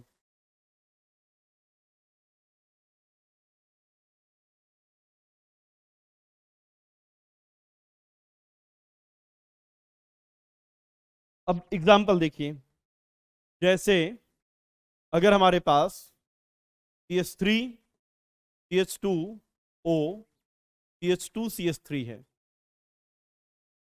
तो क्वेश्चन इज कि क्या ये कंपाउंड मेटामेरिज्म शो करेगा। पहला क्वेश्चन ये है कि क्या ये कंपाउंड मेटामेरिज्म शो करेगा। तो देखिए सबसे पहली कंडीशन, क्या इस मॉलिक्यूल में पॉलीवेलेंट फंक्शनल ग्रुप है। यस, यहां पर ऑक्सीजन है, ऑक्सीजन में एक से ज्यादा रेडिकल अटैच हो सकते हैं, पॉलीवेलेंट फंक्शन ग्रुप है। तो पॉलीवेलेंट फंक्शनल ग्रुप तो है, बट क्या पॉलीवेलेंट फंक्शनल ग्रुप से लगे हुए रेडिकल के साइज या अटैचमेंट में चेंज आ सकता है। तो यहां पर देखिए, अभी ऑक्सीजन से एक तरफ है 2 कार्बन और इधर भी है 2 कार्बन। इसका मॉलिक्यूलर फॉर्मूला है C4H10O। अब क्या मैं इसी मॉलिक्यूलर फॉर्मूला को यूज करके कुछ और स्ट्रक्चर बना सकता हूं, कुछ और नया कंपाउंड बना सकता हूं। तो देखिए, इसी मॉलिक्यूलर फॉर्मूला को यूज करके हम CH3O CH2 CH2 CH3 बना सकते हैं। अब देखिए, इस कंपाउंड का भी मॉलिक्यूलर फॉर्मूला C4H10 है, मॉलिक्यूलर फॉर्मूला सेम है, बट ये कंपाउंड डिफरेंट है। और ऐसे कंपाउंड जिनका मॉलिक्यूलर फॉर्मूला सेम है लेकिन अगर वो डिफरेंट कंपाउंड है तो आइसोमर है। अब क्वेश्चन है सर ये किस टाइप के आइसोमर है। तो यहां पर देखिए डिफरेंस क्या आया है, पॉलीवेलेंट फंक्शनल ग्रुप से लगा हुआ जो रेडिकल है उसके साइज में चेंज आया है। यहां पर दोनों तरफ 2-2 कार्बन, यहां पर एक तरफ 1 कार्बन, एक तरफ 3 कार्बन। तो चेंज क्या आया, रेडिकल के साइज में चेंज आ गया। और अगर रेडिकल के साइज में चेंज आ गया तो ये मेटामर होंगे। तो अगर ये 1 है और ये 2 है तो हम लिख सकते हैं 1 का रिलेशन 2 के साथ, 1 का रिलेशन 2 के साथ मेटामर। और देखिए, क्या इसी मॉलिक्यूलर फॉर्मूला से यूज करके हम कोई नया और स्ट्रक्चर बना सकते हैं। तो यहां पर देखिए, ये है CH3O, अब इस बार CH CH3 CH3। अब जरा यहां पर देखिए, ये तीनों कंपाउंड डिफरेंट है। यहां पर इस कंपाउंड का क्या नाम था, 1 2 3, इसका नाम था 1 मेथॉक्सी प्रोपेन। और इस मॉलिक्यूल का नाम है, 2 पे लगा है मेथॉक्सी, यहां पे 1 2 3 कार्बन की चेन, 2 मेथॉक्सी प्रोपेन। अब अगर आप यहां पर देखें, इस वाले में 2 और 3 को कंपेयर करें, ध्यान से देखिए 2 और 3 में रेडिकल के साइज में कोई चेंज नहीं आया है। यहां पर एक रेडिकल 1 कार्बन का था, दूसरा रेडिकल 3 कार्बन का, यहां पर एक रेडिकल 1 कार्बन का, दूसरा रेडिकल 3 कार्बन का। रेडिकल के साइज में चेंज नहीं आया है, केवल अटैचमेंट में चेंज है। कैसे, यहां पे मेथॉक्सी ग्रुप 1 पे अटैच था, यहां पर मेथॉक्सी ग्रुप 2 पे अटैच्ड है। तो इस बार मेटामर के साइज में कोई, रेडिकल्स के साइज में कोई चेंज नहीं है, अटैचमेंट में चेंज है। तो 2 का रिलेशन 3 के साथ अगर देखें तो ये भी मेटामर है, लेकिन यहां पे 1 पे अटैच था, यहां पे 2 पे अटैच्ड है। तो ये मेटामर तो हैं, लेकिन मेटामर के साथ पोजीशन आइसोमर भी हैं। 1 मेथॉक्सी प्रोपेन यहां पे 1 पे जुड़ा था, यहां पे 2 पे जुड़ा है, तो एक 1 मेथॉक्सी प्रोपेन और एक 2 मेथॉक्सी प्रोपेन। नोट कीजिए इसको, फिर आगे चलते हैं।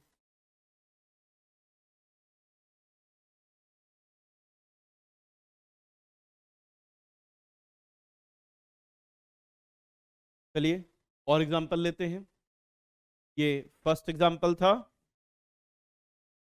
और कुछ एग्जांपल करके देखते हैं। जैसे CH3 CH2 CH2 CH2 CH2 NH2, एक ये कंपाउंड है। दूसरा है CH3 CH2 CH2 NH CH2 CH3।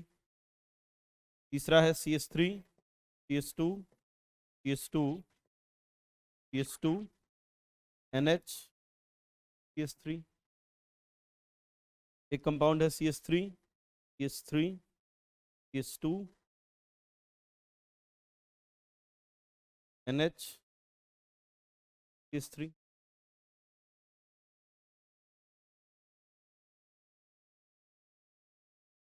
एक और ले लेते हैं, CH3 CH2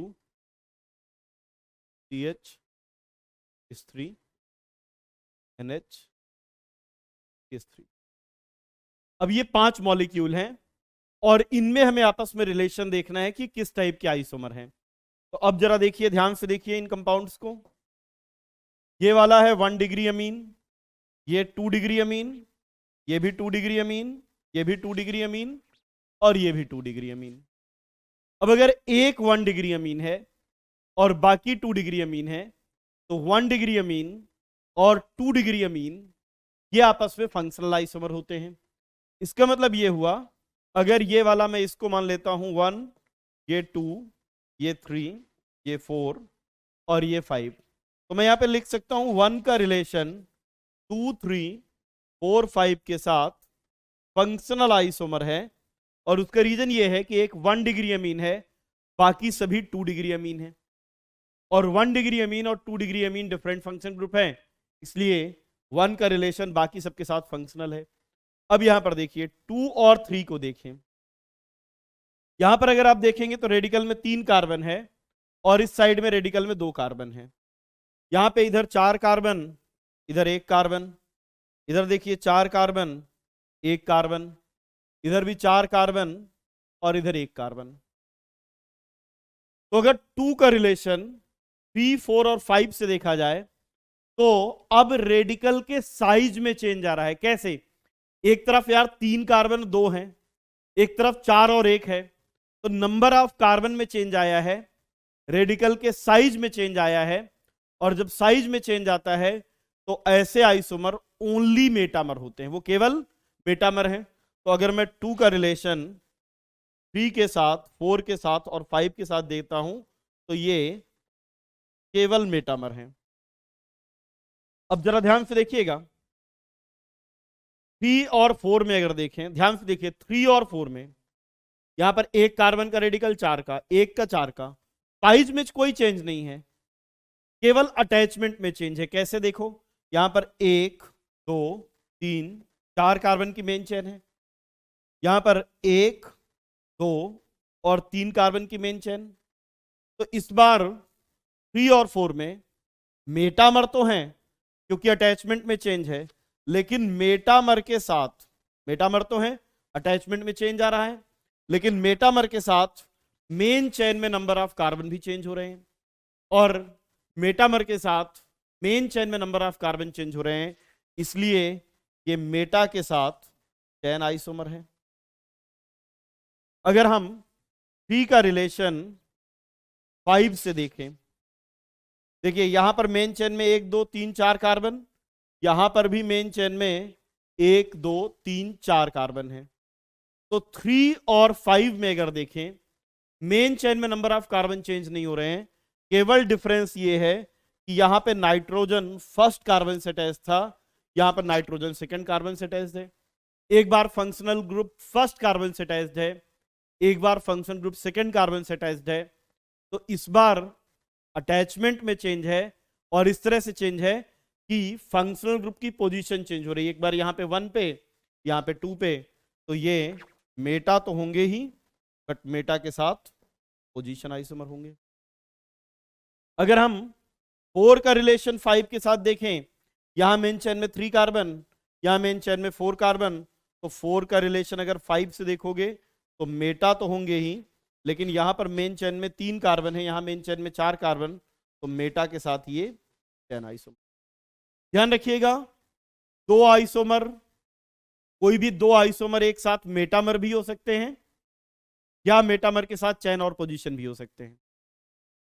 अगर रेडिकल के साइज में चेंज आता है तो केवल मेटामर होंगे, लेकिन अगर रेडिकल के साइज में चेंज नहीं आता, साइज सेम रहते हैं, केवल अटैचमेंट में चेंज आता है। अटैचमेंट में चेंज मतलब या तो रेडिकल का मेन चेन में नंबर ऑफ कार्बन डिफरेंट हो जाए, या अटैचमेंट में पोजीशन चेंज हो जाए कि पहले फर्स्ट से जुड़ा था फिर सेकंड से जुड़ जाए। तो मेटामर के साथ अगर रेडिकल के मेन चेन में नंबर ऑफ कार्बन चेंज हो रहे हैं तो मेटामर के साथ चेन, और अगर केवल पोजीशन चेंज हो रही तो मेटा के साथ पोजीशन। नोट कीजिए, फिर नेक्स्ट एग्जांपल लेते हैं।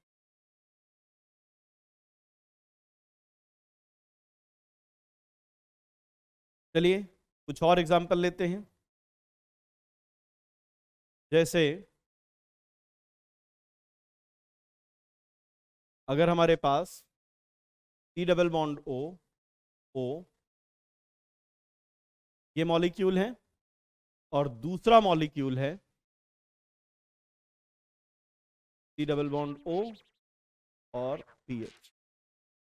अब अगर इन दोनों आइसोमर्स की हम बात करें तो यहां पर C6H5 लगा है, यहां पर C6H11 लगा है, यहां पर C6H5 C double bond O के साथ लगा है और यहां पे C6H11 C double bond O के साथ लगा है और यहां पर ऑक्सीजन के साथ C6H5 लगा है। तो अब क्या हो रहा है, 5 हाइड्रोजन इधर से इधर आ गए हैं, राइट। 5 हाइड्रोजन यहां से यहां गए हैं, ये पूरा ग्रुप इधर से इधर आया है, ये वाला ग्रुप इधर गया है।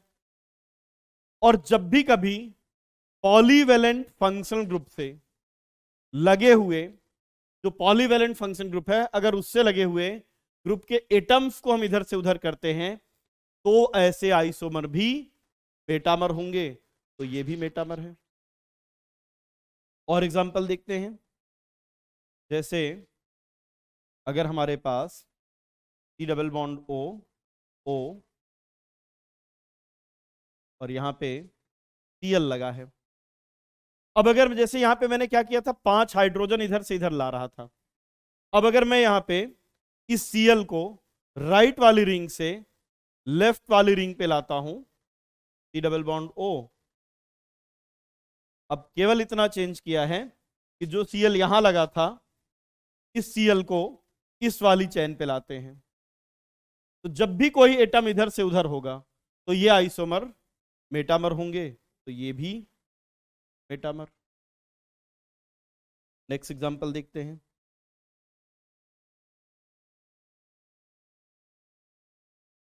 अगर ये मॉलिक्यूल है, एक ऐसा है और एक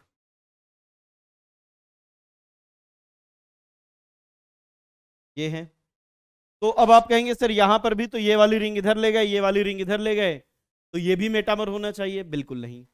अगर मैं इस मॉलिक्यूल को जस्ट रिवर्ट कर दूं तो ये बिल्कुल इसके जैसा बन जाएगा, इसलिए ये मेटामर नहीं है, ये आइडेंटिकल है। लेकिन अगर आप इसको रिवर्स करेंगे तो इसके जैसा नहीं मिलेगा। तो ये दोनों मेटामर हैं, ये मेटामर हैं, लेकिन ये आइडेंटिकल हैं। आइडेंटिकल हैं, या इन्हीं को हम कह सकते हैं कि दे आर होमोमर। आइडेंटिकल और होमोमर नोट कीजिए, फिर आगे चलते हैं।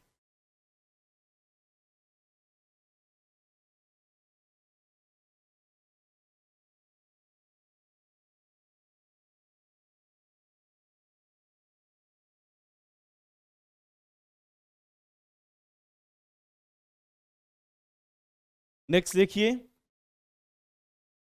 अगर हमारे पास कीटोन है CH3 CH2 C double bond O CH2 CH3, एक ये कीटोन है, दूसरा है CH2 CH2 CH3। अब यहां पर देखिए, ये कीटोन है, यहां पे C डबल बॉन्ड O लगा है, यहां पर C double bond O polyvalent function group है। अब इधर 2 कार्बन, इधर 2 कार्बन, इधर 1 कार्बन, 3 कार्बन इधर। तो पॉलीवेलेंट फंक्शन ग्रुप से लगे हुए रेडिकल डिफरेंट है, तो ये मेटामर है। अब देखो, अगर इस कंपाउंड का हमें नाम लिखना है तो हम लिखेंगे ट्रीपेंटेनोन। ये मॉलिक्यूल है ट्रीपेंटेनोन। इस मॉलिक्यूल का नेम होगा 2 पेंटेनोन। एक है 3 पेंटेनोन और एक है 2 पेंटेनोन। एक में कीटोन 3rd पोजीशन पर अटैच्ड है और एक में कीटोन 2nd पोजीशन पर अटैच्ड है। और कीटोन की पोजीशन चेंज हो रही है, इसलिए ये आइसोमर मेटामर के साथ पोजीशन आइसोमर भी होंगे। ध्यान रखिएगा, अगर हमने कीटोन लिया है तो कीटोन का कार्बन हमेशा मेन चेन में इंक्लूड होता है। और यही रीजन है कि जब भी आप कभी 2 कीटोन लेंगे तो कीटोन हमेशा मेटामर के साथ या तो चैन होंगे या पोजीशन होंगे। कीटोन्स में कभी भी ऐसा नहीं होगा कि वो ओनली मेटामर हो। कीटोन है तो कीटोन, अगर 2 कीटोन हैं जो आपस में मेटामर हैं, तो मेटामर के साथ चेन और पोजीशन जरूर कुछ ना कुछ होंगे। और एग्जांपल ले लेते हैं,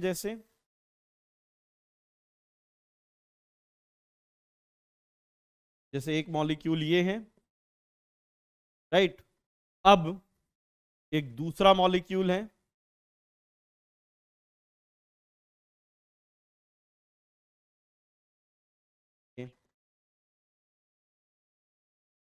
अब यहां पर देखिए दोनों का मॉलिक्यूलर फॉर्मूला सेम है, केवल डिफरेंस क्या है, पॉलीवेलेंट फंक्शन ग्रुप से लगे हुए रेडिकल डिफरेंस है, तो ये मेटामर तो हैं। नाउ क्वेश्चन इज मेटामर के साथ क्या है, चेन या पोजीशन। तो यहां पर देखो मेन चेन में 1 2 3 कार्बन, यहां पर मेन चेन में 2 कार्बन, तो ये मेटामर हैं, और मेटामर के साथ ये चेन आइसोमर हैं, मेटामर एंड साथ में चेन आइसोमर। और एग्जांपल लेते हैं, जैसे CH3 CH2 C double bond O CH3, एक ये कंपाउंड है।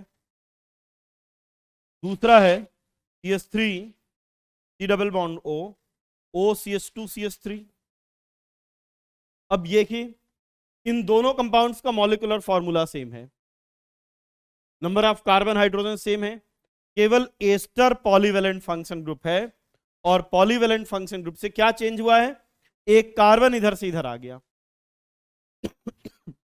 यहां पर एक ऑक्सीजन रेडिकल था, एक कार्बन ऑक्सीजन के साथ जो था वो एक कार्बन का था, यहां पर ऑक्सीजन के साथ 2 कार्बन वाला आ गया है। यहां पे कार्बोनाइल के साथ 2 कार्बन का था, यहां पर कार्बोनाइल के साथ 1 कार्बन का आ गया। इसका मतलब ये हुआ कि पॉलीवेलेंट फंक्शन ग्रुप से लगा हुआ जो रेडिकल था उसके साइज में चेंज आया है, और जब साइज में चेंज आता है तो ऐसे आइसोमर ओनली मेटामर, तो ये मेटामर। ध्यान सुनिएगा, अगर साइज में चेंज आ गया ओनली मेटामर, अगर रेडिकल्स के साइज सेम है केवल अटैचमेंट में चेंज आ रहा है तो फिर वो मेटामर के साथ आइदर चेन या पोजीशन होंगे। नोट कीजिए इसको, फिर आगे चलते हैं।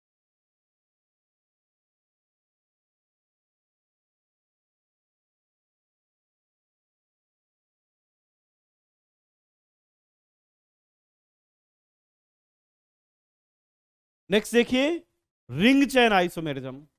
अब रिंग चेन आइसोमेरिज्म ये सबसे आसान आइसोमेरिज्म है। अगर कोई भी 2 आइसोमर हैं, एक ओपन चेन में है और एक रिंग में है, तो उनको रिंग चेन आइसोमर कहते हैं। लिख लीजिए, if one is cyclic and other is open chain, then they are ring chain isomer. Ring chain isomerism सबसे आसान है, बस एक ओपन चेन होना चाहिए और एक रिंग में होना चाहिए। अगर एक ओपन चेन है और एक रिंग में है तो ऐसे आइसोमर आपस में रिंग चेन आइसोमर होंगे। अब एक बात ध्यान रखिएगा, ring chain isomer by default always functional isomer भी होते हैं। तो नेक्स्ट पॉइंट लिख सकते हैं, ring chain isomer are also functional isomer. Ring chain है तो फंक्शनल होंगे ही होंगे। जैसे एक एग्जांपल लेते हैं, CH3 CH double bond CH2 और एक कंपाउंड है CH2 CH2 CH2। अब देखिए दोनों का मॉलिक्यूलर फॉर्मूला C3H6 है, लेकिन एक एल्कीन है और एक साइक्लोएल्केन है, तो ये रिंग चेन आइसोमर तो हैं लेकिन साथ में फंक्शनल आइसोमर भी होंगे। और एग्जांपल देखिए, जैसे CH3CHO है। अब इसी मॉलिक्यूलर फॉर्मूला से को यूज करके मैं बना सकता हूं CH2CH2O। अब देखिए दोनों का मॉलिक्यूलर फॉर्मूला C2H4O है, लेकिन एक एल्डिहाइड है और एक साइक्लिक ईथर है, एक ओपन चेन है एक रिंग है, तो ये आपस में फंक्शनल आइसोमर हो जाएंगे। और एग्जांपल देखिए, जैसे CH3 CH2 COOH अब इसी मॉलिक्यूलर फॉर्मूला को यूज करके मैं बना सकता हूं CH2 O CH2 और यहाँ पे हाइड्रोजन हटा देते हैं OH। अब देखिए इसका मॉलिक्यूलर फार्मूला अगर देखेंगे तो C3H6O2 है। यहां पर भी अगर आप देखेंगे तो C3 है 3 कार्बन C3H246 और O2। बट ये एसिड है और ये साइक्लिक ईथर है, हाइड्रोक्सी ईथर है, तो ये भी आपस में रिंग चेन आइसोमर होंगे और साथ में फंक्शनल आइसोमर होंगे। तो कहीं पर भी आपको कोई दो आइसोमर ऐसे दिखें जिसमें एक ओपन चेन में हो और एक रिंग चेन में हो, एक ओपन चेन में हो और एक रिंग में हो, तो उनको हम रिंग चेन आइसोमर कहेंगे। और ring chain isomer by default हमेशा फंक्शनल आइसोमर भी होंगे। अगर हमें इन सभी आइसोमर्स की प्रायोरिटी देखनी हो, अगर हमें सभी आइसोमर्स की प्रायोरिटी देखनी हो, तो आर सबसे पहले दो आइसोमर, रिंग चेन आइसोमर, फिर टाटोमर, फिर फंक्शनल, फिर मेटा, फिर चेन एंड फिर पोजीशन। तो इनकी प्रायोरिटी सीक्वेंस है RTF MCP। पहले रिंग चेन, फिर टाटोमर, फिर फंक्शनल, फिर मेटा, फिर चेन एंड देन पोजीशन। जैसे अगर दो आइसोमर है, रिंग चेन और फंक्शनल दोनों है, तो पहले हम रिंग चेन को प्रायोरिटी देंगे फिर फंक्शनल को। अगर कोई दो आइसोमर है, मेटा के साथ चेन है, तो हम पहली प्रायोरिटी मेटामेरिज्म को देंगे। अगर मेटा के साथ पोजीशन है तो हम कहेंगे मेटामर एंड पोजीशन आइसोमर। ठीक है, चलिए नोट कीजिए इसे, फिर आगे चलते हैं। चलिए तो नेक्स्ट देखते हैं। नेक्स्ट आइसोमेरिज्म है टाटोमेरिज्म। अब देखिए टाटोमेरिज्म क्या है। अगर कहीं पर भी दो आइसोमर हैं और वो दो आइसोमर इक्विलिब्रियम में हैं, तो उसको हम टाटोमर कहते हैं। तो डेफिनेशन लिखिए, इफ टू स्ट्रक्चरल isomers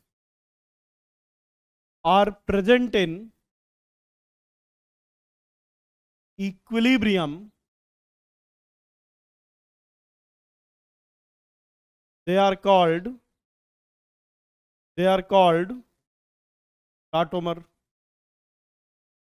अगर कहीं पर भी दो आइसोमर हैं और अगर ये आइसोमर इक्विलिब्रियम में हैं, तो उनको हम टाटोमर कहेंगे। ठीक है, अब देखिए टाटोमेरिज्म की कंडीशन क्या कंडीशन है, हमें कैसे पता चलेगा कि दो आइसोमर इक्विलिब्रियम में है या नहीं। तो देखिए अगर कहीं पर भी फ्री एटम है XYZ और XsP3 हाइब्रिडाइज्ड है, अगर ये XsP3 हाइब्रिडाइज्ड है और इस sp3 हाइब्रिडाइज्ड एटम से हाइड्रोजन लगा है, यहां पे Y और Z हैं, और अगर Z की इलेक्ट्रोनेगेटिविटी Y से ज्यादा है, तो जहां कहीं भी ऐसी कंडीशन सेटिस्फाइड होगी, ऐसा हर मॉलिक्यूल टाटोमेरिज्म शो करेगा। अब देखिए अगर ये टाटोमेरिज्म शो करता है, तो नेक्स्ट इसका आइसोमर कैसे बनेगा। तो बस आपको करना यह है कि ये हाइड्रोजन को ले जाना है Z के पास, डबल बॉन्ड को ले जाना है X और Y के बीच में।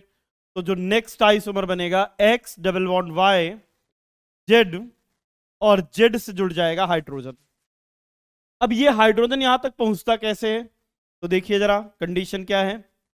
यहां पे ये डबल बॉन्डेड एटम है, डबल बॉन्डेड एटम से लगा हुआ जो एटम है इसको हम कहते हैं अल्फा एटम, और ये अल्फा एटम से लगा हुआ हाइड्रोजन है। तो सबसे पहले ये हाइड्रोजन निकलेगा, और जब हाइड्रोजन निकलेगा, हाइड्रोजन अगर निकलेगा तो हाइड्रोजन H पॉजिटिव के फॉर्म में निकलेगा। H पॉजिटिव निकला तो X पर निगेटिव चार्ज आ जाएगा। अब ये निगेटिव चार्ज इधर मूव करेगा, तो ये डबल बॉन्ड Z पर चला जाएगा। और अगर ऐसा होता है तो अभी X डबल बॉन्ड Y आ जाएगा और Z पर निगेटिव चार्ज आ जाएगा। और ये जो H पॉजिटिव था, अगर ये H पॉजिटिव इस Z निगेटिव से कंबाइन होता है, अगर ये H पॉजिटिव Z निगेटिव से कंबाइन हो जाता है तो ये बन जाएगा। तो ये दोनों इक्विलिब्रियम में मिलेंगे, और अगर ये दोनों इक्विलिब्रियम में मिल रहे हैं तो ये टाटोमर है। तो जहां कहीं पर भी अगर कोई भी मॉलिक्यूल इस कंडीशन को फॉलो करता है तो उसको टाटोमर बनेंगे, और ये जो दो कंपाउंड बनेंगे इनको हम टाटोमर्स कहेंगे। नोट कीजिए कंडीशन, फिर एग्जाम्पल के थ्रू इसे समझते हैं।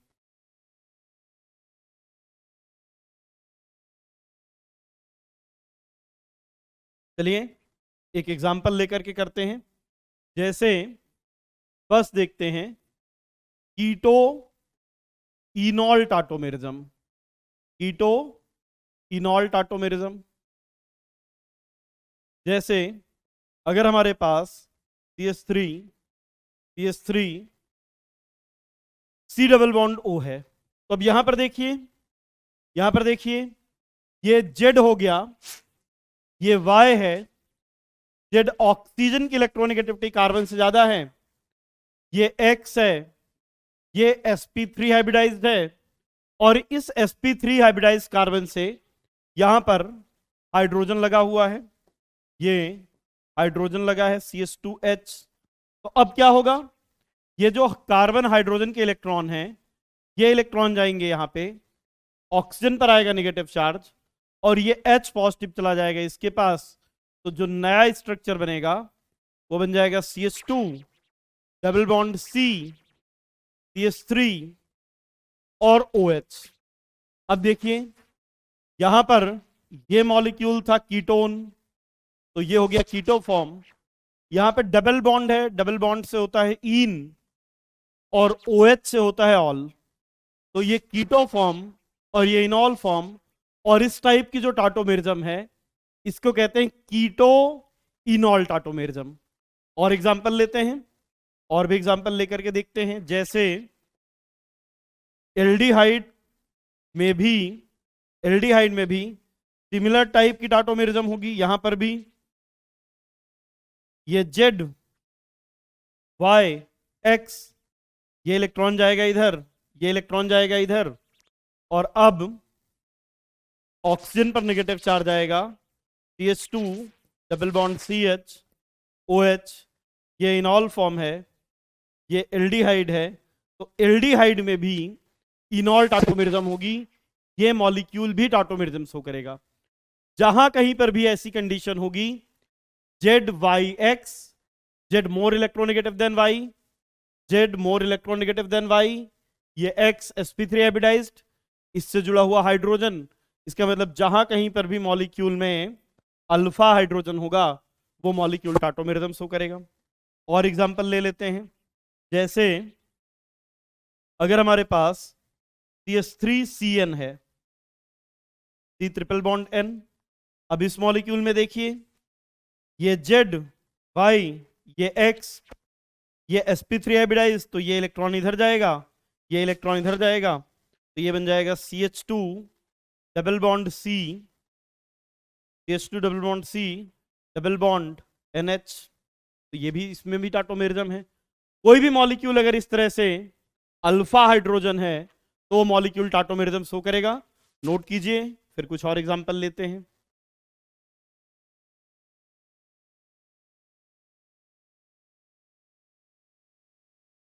नेक्स्ट देखिए, और भी एग्जांपल लेकर के देखते हैं।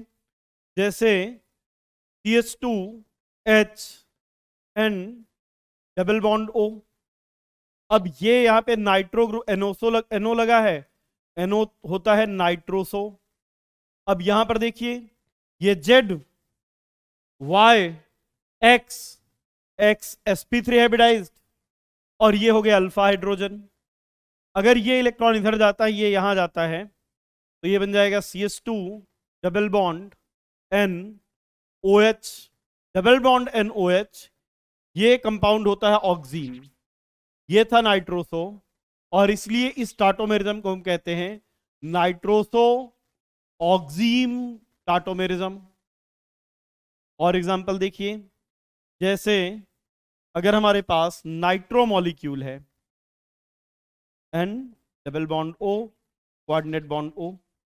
अब यहां पे NO2 ग्रुप लगा है, NO2 ग्रुप को कहते हैं नाइट्रो ग्रुप।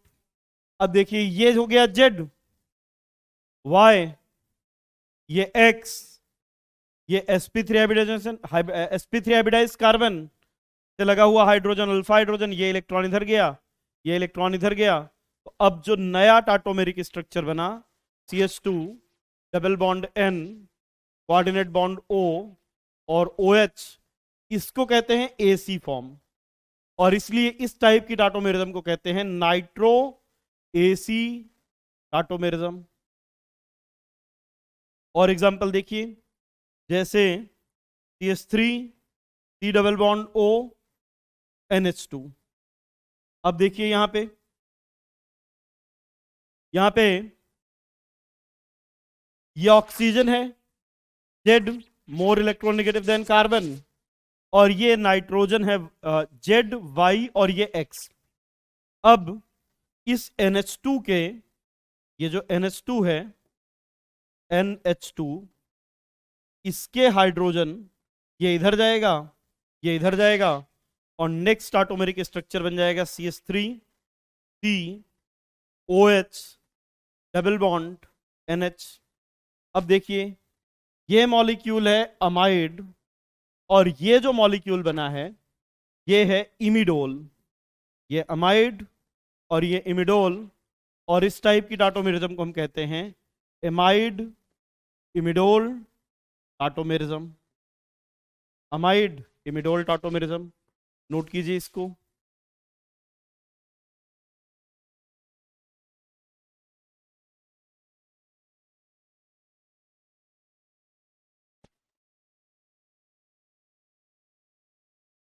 नेक्स्ट देखते हैं।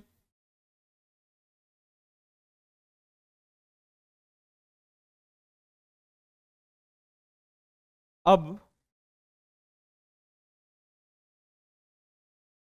अगर हमारे पास CH2H CH double bond CHO है, अब ध्यान दीजिएगा, अगर CHO, ध्यान सुनिएगा, अगर CHO डायरेक्ट CH3 से लगा है तो भी टाटोमेरिज्म होगी।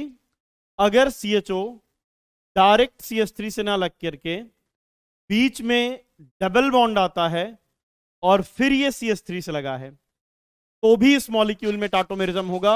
यहां पर आप जितने चाहे डबल बॉन्ड इंट्रोड्यूस करा दे, मॉलिक्यूल में टाटोमेरिज्म हो सकती है। अब यहां पे कैसा होगा, ध्यान से देखिएगा, ये इधर गया, ये इधर गया, और ये इधर गया।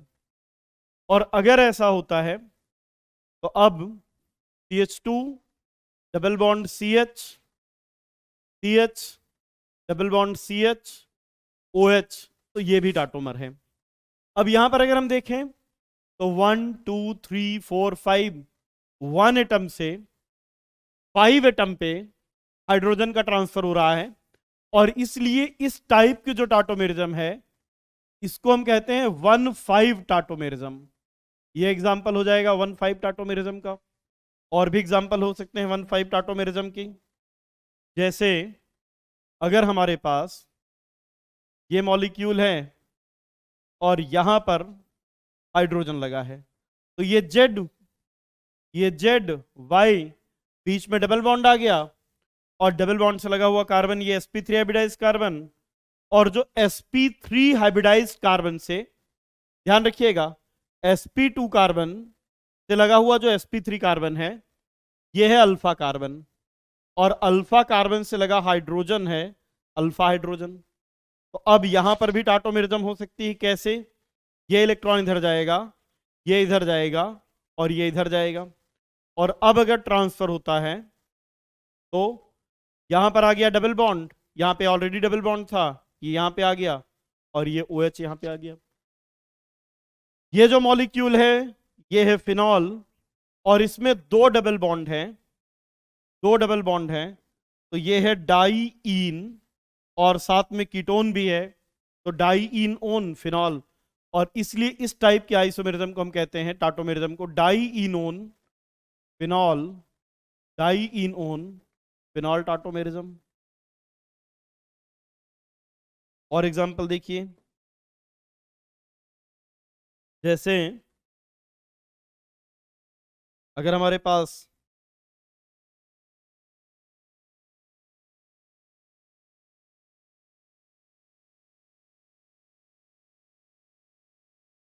टाइप का मॉलिक्यूल है,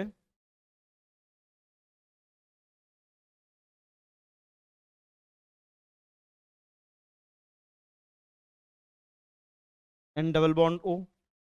तो अब देखिए ये जेड, ये वाई, बीच में दो डबल बॉन्ड आ गए, और फिर ये है sp3 हाइब्रिडाइज्ड एटम, और इससे लगा हाइड्रोजन, तो ये इधर जाएगा, ये इधर जाएगा, ये इधर जाएगा, और ये इधर। और अब अगर इस टाइप से होता है तो ध्यान दीजिएगा, यहां पे आ जाएगा डबल बॉन्ड, यहां पे डबल बॉन्ड, ये डबल बॉन्ड N, और ये OH। यहां पे नाइट्रोसो था फिनॉल, और इसमें कीटो ऑक्सीम, और इस टाइप की जो टाटोमेरिज्म है इसको कहते हैं नाइट्रोसो फिनॉल, नाइट्रोसो फिनॉल और कीटो ऑक्सीम टाटोमेरिज्म। अब यहां पे अगर हम देखें, ठीक है, तो यहां पर देखिए, यहां पर अगर देखिए तो ये 1 2 3 4 5 6 7, सेवेंथ एटम से फर्स्ट एटम में आ रहा है, और इसलिए इस टाइप की जो टाटोमेरिज्म है इसको हम कहते हैं 1-7 टाटोमेरिज्म। ये हो जाएगा 1-7 टाटोमेरिज्म का केस। तो बहुत सारे मॉलिक्यूल हैं जिनमें टाटोमेरिज्म हो सकता है। आपको ध्यान ये रखना है, Z double bond Y X, Z की इलेक्ट्रोनेगेटिविटी वाई से ज्यादा हो, और एक्स sp3 हाइब्रिडाइज्ड हो। अगर ध्यान से देखिएगा, जेड वाई और एक्स, ठीक है, एक्स sp3 हाइब्रिडाइज्ड, इससे हाइड्रोजन लगा है, तब भी टाटोमेरिज्म होगी। और अगर ऐसा होता है जेड वाई और बीच में डबल बॉन्ड आ जाए और फिर उससे एक्स एच लगा हो, तो भी टाटोमेरिज्म होगा। अभी यहाँ पे एक डबल बॉन्ड लगाया है, बीच में दो डबल बॉन्ड लगा दें, तीन डबल बॉन्ड लगा दें, उससे कोई फर्क नहीं पड़ता। जब तक डबल बॉन्ड लगे हैं मॉलिक्यूल में, टाटोमेरिज्म पॉसिबल है। इनमें से कोई सी भी कंडीशन अगर सेटिस्फाइड होती है तो मॉलिक्यूल टाटोमेरिज्म शो करेगा। मैं कुछ एग्जांपल ले रहा हूं, आपको बताना है कि ये मॉलिक्यूल टाटोमेरिज्म शो करेंगे या नहीं। जैसे कुछ एग्जांपल करके देखते हैं, बिल्कुल आसान है। अगर अल्फा हाइड्रोजन है तो मॉलिक्यूल टाटोमेरिज्म शो करेगा, अल्फा हाइड्रोजन नहीं है तो मॉलिक्यूल टाटोमेरिज्म शो नहीं करेगा। बिल्कुल आसान कंडीशन है।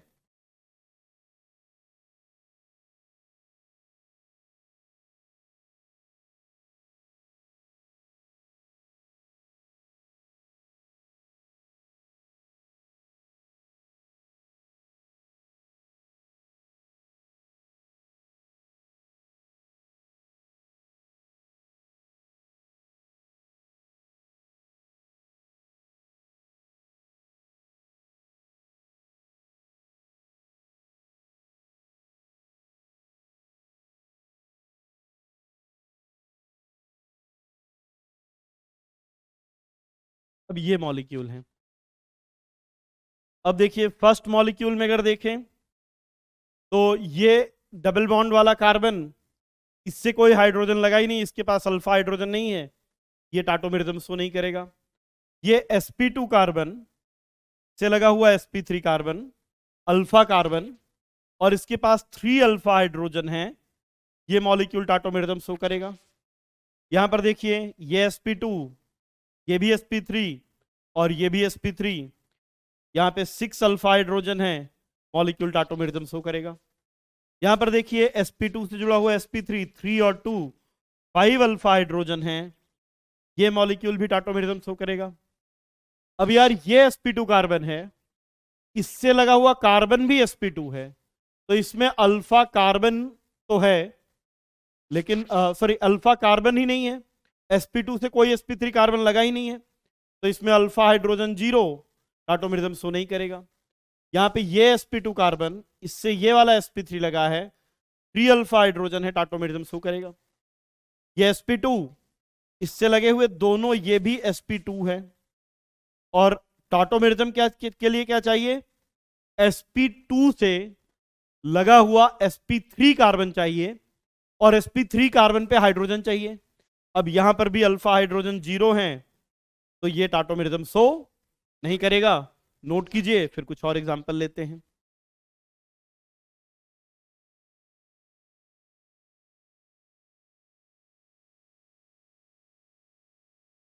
नेक्स्ट देखिए,